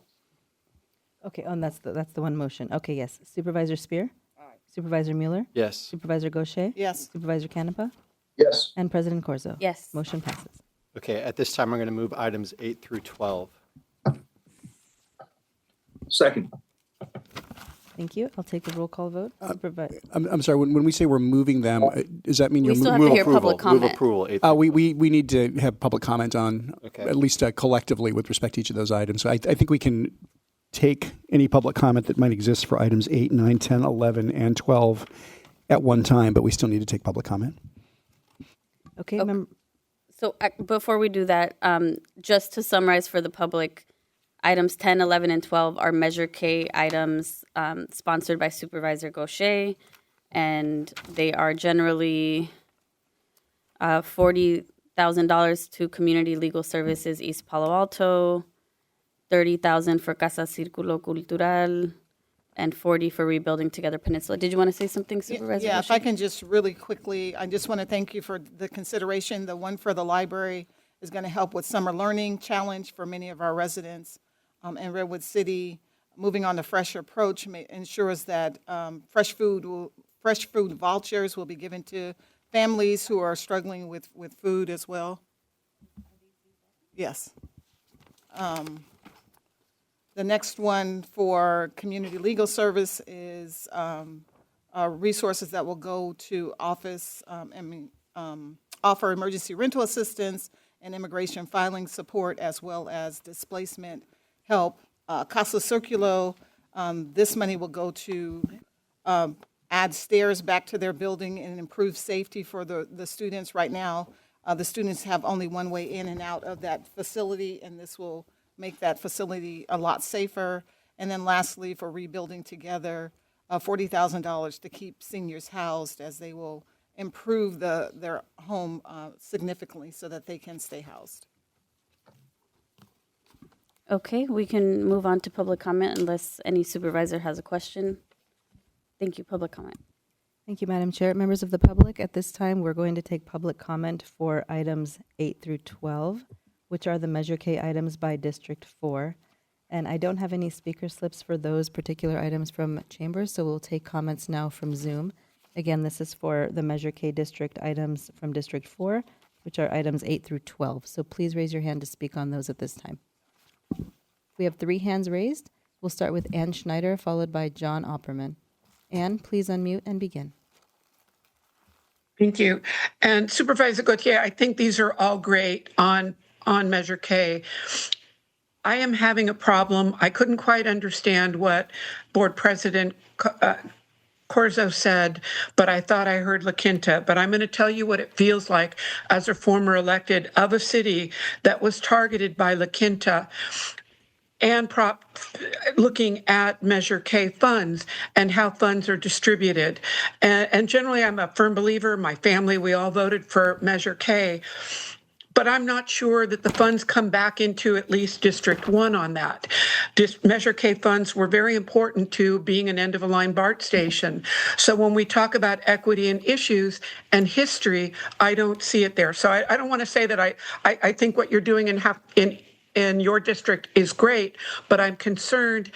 And this comes back with trying to vote for this regional transportation measure. Why would I vote for something that doesn't come back and help the people of Millbrae? Just something for you to think about. Thank you. Thank you. Next, we have Sabrina, followed by Veronica Escamez. Sabrina, please unmute and begin. I come into the peace and love of Jesus Christ as one of the people, sui juris, who holds all political power. I rise in strong opposition to the agenda items 8 through 12. It's a series of Measure K, Special K resolutions authorizing over $150,000 in one-time grants of taxpayer funds to private organizations. The Redwood City Library for Austin, the Fresh Approach, Community Legal Services, and on the others. The United States Constitution, Article 1, Section 8, grants Congress, by extension, local government, only enumerated powers. Nowhere does it authorize to compel the taking of private earnings to redistribute as gifts to selected nonprofits. The California Constitution, Article 1, Section 1, declares inalienable rights of acquiring and possessing property. Article 13, Section 1 limits taxation of public purposes, and Article 14 or 16 restricts gift of public funds. American maxims are ambiguous. Public money should only be used for public purposes. No one should be taxed for private benefit of another. Government cannot gain directly through grants what is forbidden to do directly, and the powers to tax is to destroy the unlimited. Please reject items 1 through 12. Uphold the Constitution, protects the taxpayers. Thank you. Thank you, Sabrina. And next we have Veronica Escamez. Veronica, please unmute and begin.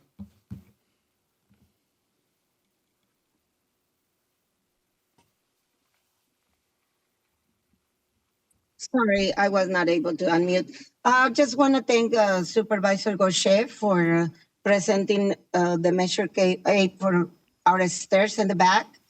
This wall will help and improve safety by construction these stairs.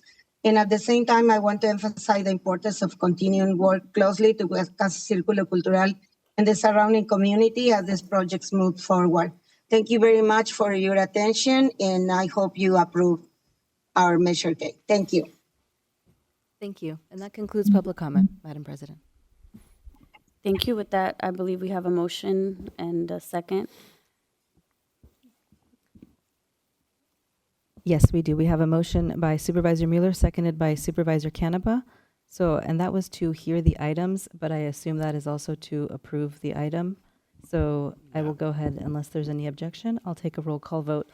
Supervisor Spear? Yes. Madam Clerk, I would like to be registered as a yes vote on items 10 and 12 and not voting on the others. Could I recommend, just for clarity, then, that we go ahead and have two separate motions, that we take Sure. that we take a motion that excludes items 10 and 12, and another motion that So I'm going to for move 10, 12. I'm going to move 8, 9, and 11. Second. Okay, I'll go ahead and take the roll call vote. Supervisor Spear, Not voting. Supervisor Mueller, Yes. Supervisor Gaucher, Yes. Supervisor Canepa, Yes. and President Corzo. Yes. Motion passes to move to approve 8, 9, and 11. Okay, I'm going to move 10 and 12.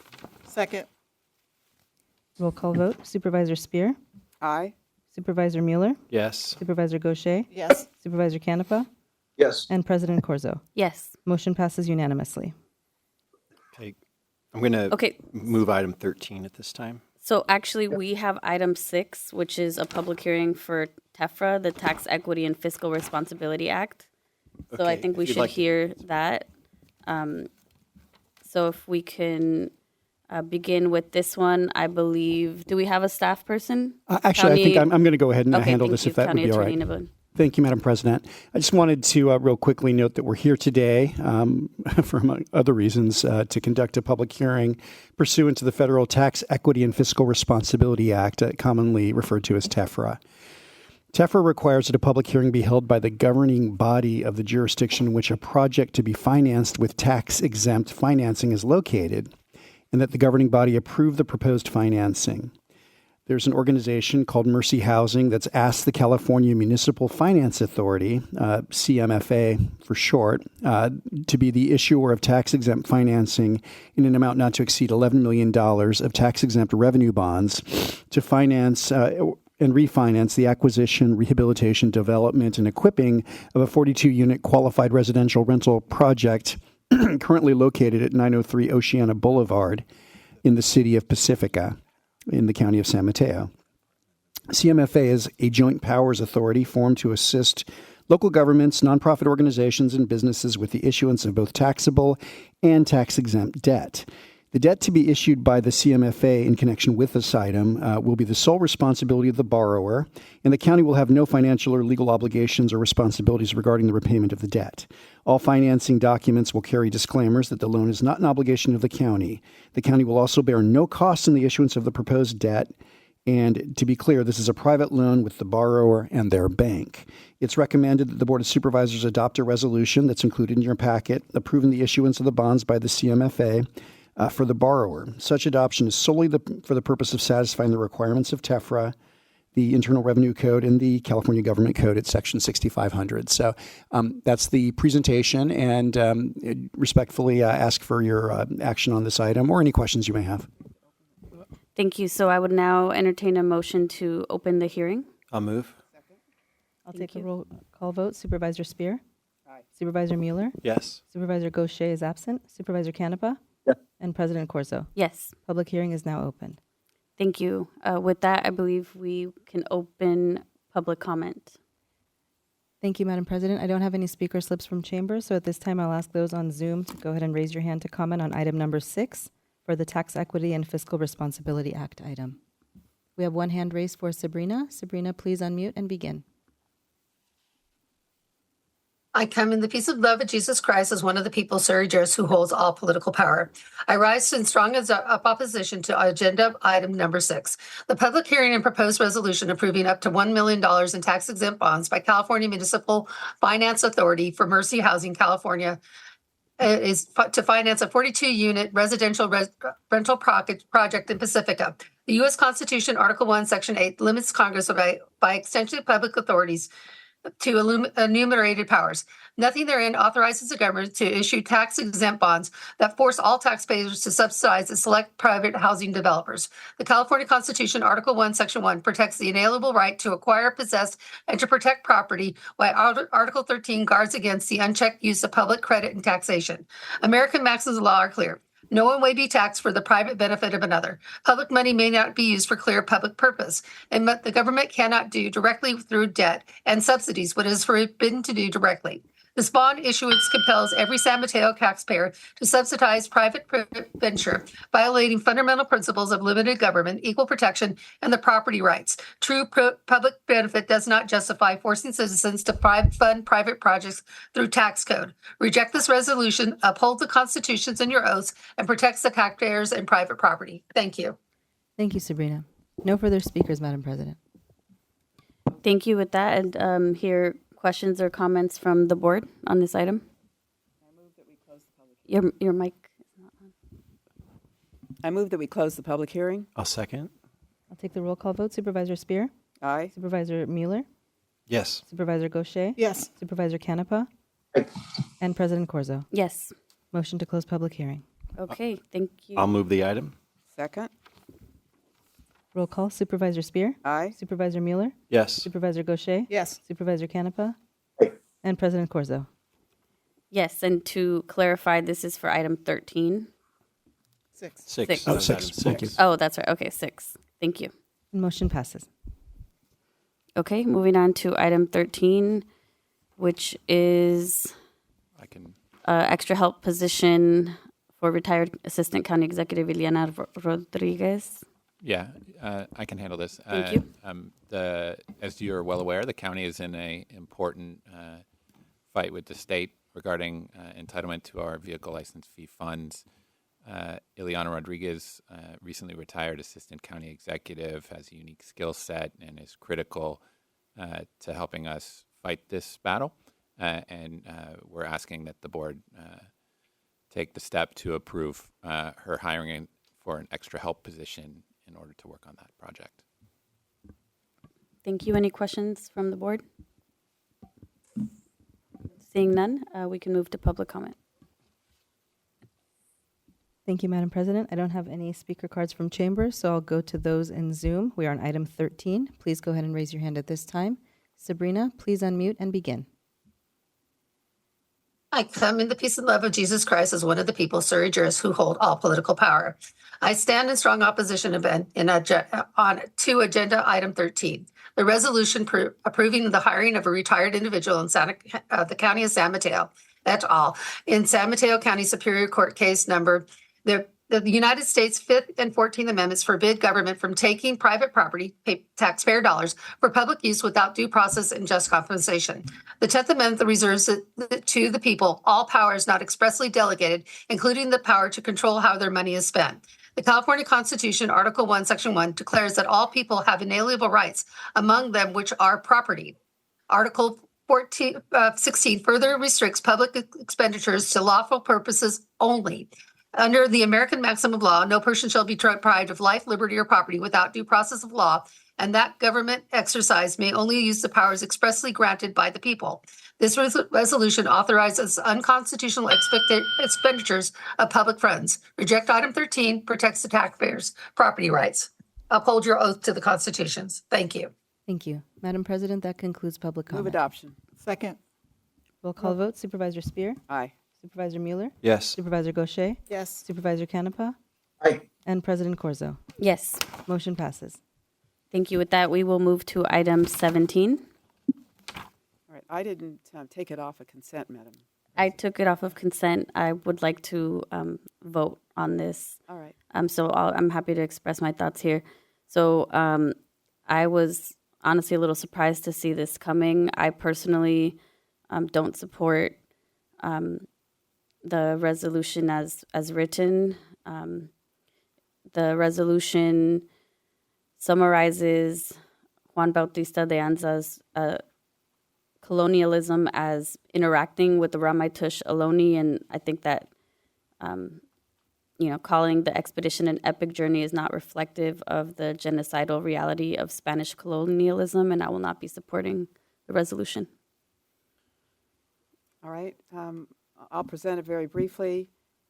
This is recognizing the 250th anniversary of this expedition done in conjunction with the National Park Service, in which 240 women, men, and children made the journey from Nogales, Arizona to the San Francisco Bay Area.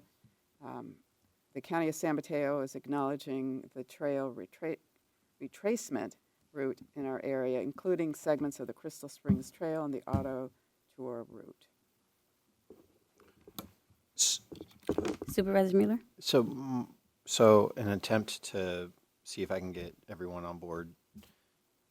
If would the sponsor of it be willing to take out the word epic?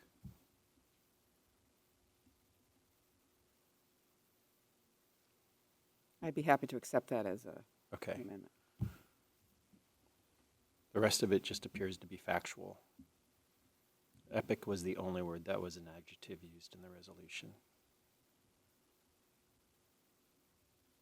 Okay, is there a motion on this? So I'll go ahead and move adoption. Second. With the deletion of the word epic. I'll go ahead and take the roll call vote with that deletion. Supervisor Spear? Aye. Supervisor Mueller? Yes. Supervisor Gaucher? Yes. Supervisor Canepa? Yes. And President Corzo? No. Motion passes with deletion of the word epic.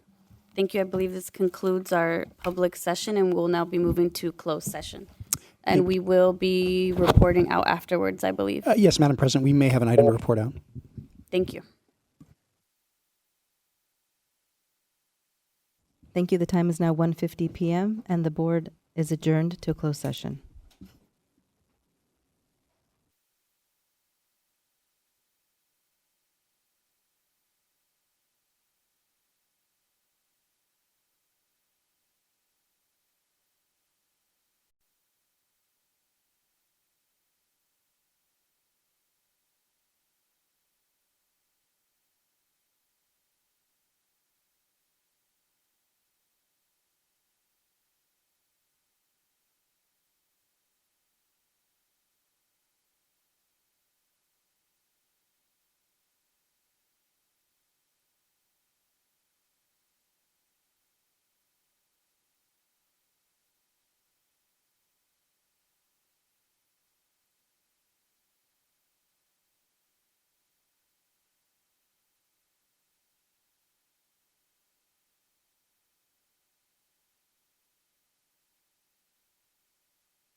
Interpreters, please stand by. Interpreters, please stand by. Thank you.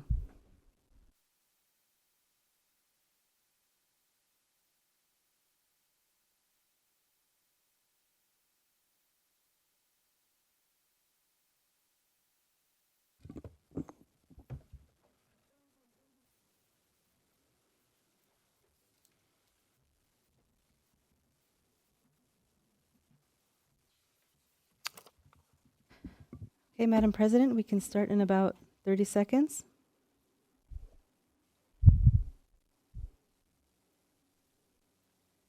Maybe even less. The time is now 2:52 p.m., Madam President, and we are back from closed session. If I can just take a quick roll call, since we have one member joining remotely. Supervisor Spear? Here. Supervisor Mueller? Yes. Supervisor Gaucher? Here. Supervisor Canepa? Here. And President Corzo? Here. All present. Thank you. With that, we are reconvening back to report out of closed session, and I'll hand it over to County Attorney Niblin. Thank you, Madam President. I want to report that the board has directed the county attorney to enter the county as an amicus curiae in the case of United States v. Weber, which is a case challenging the U.S. Department of Justice's demand for personal information from California's unredacted voter rolls. The board took this action on a 5-0 unanimous vote. Thank you. Thank you. And with that, we are officially adjourned at 2:53. Thank you, Madam President, and we are adjourned.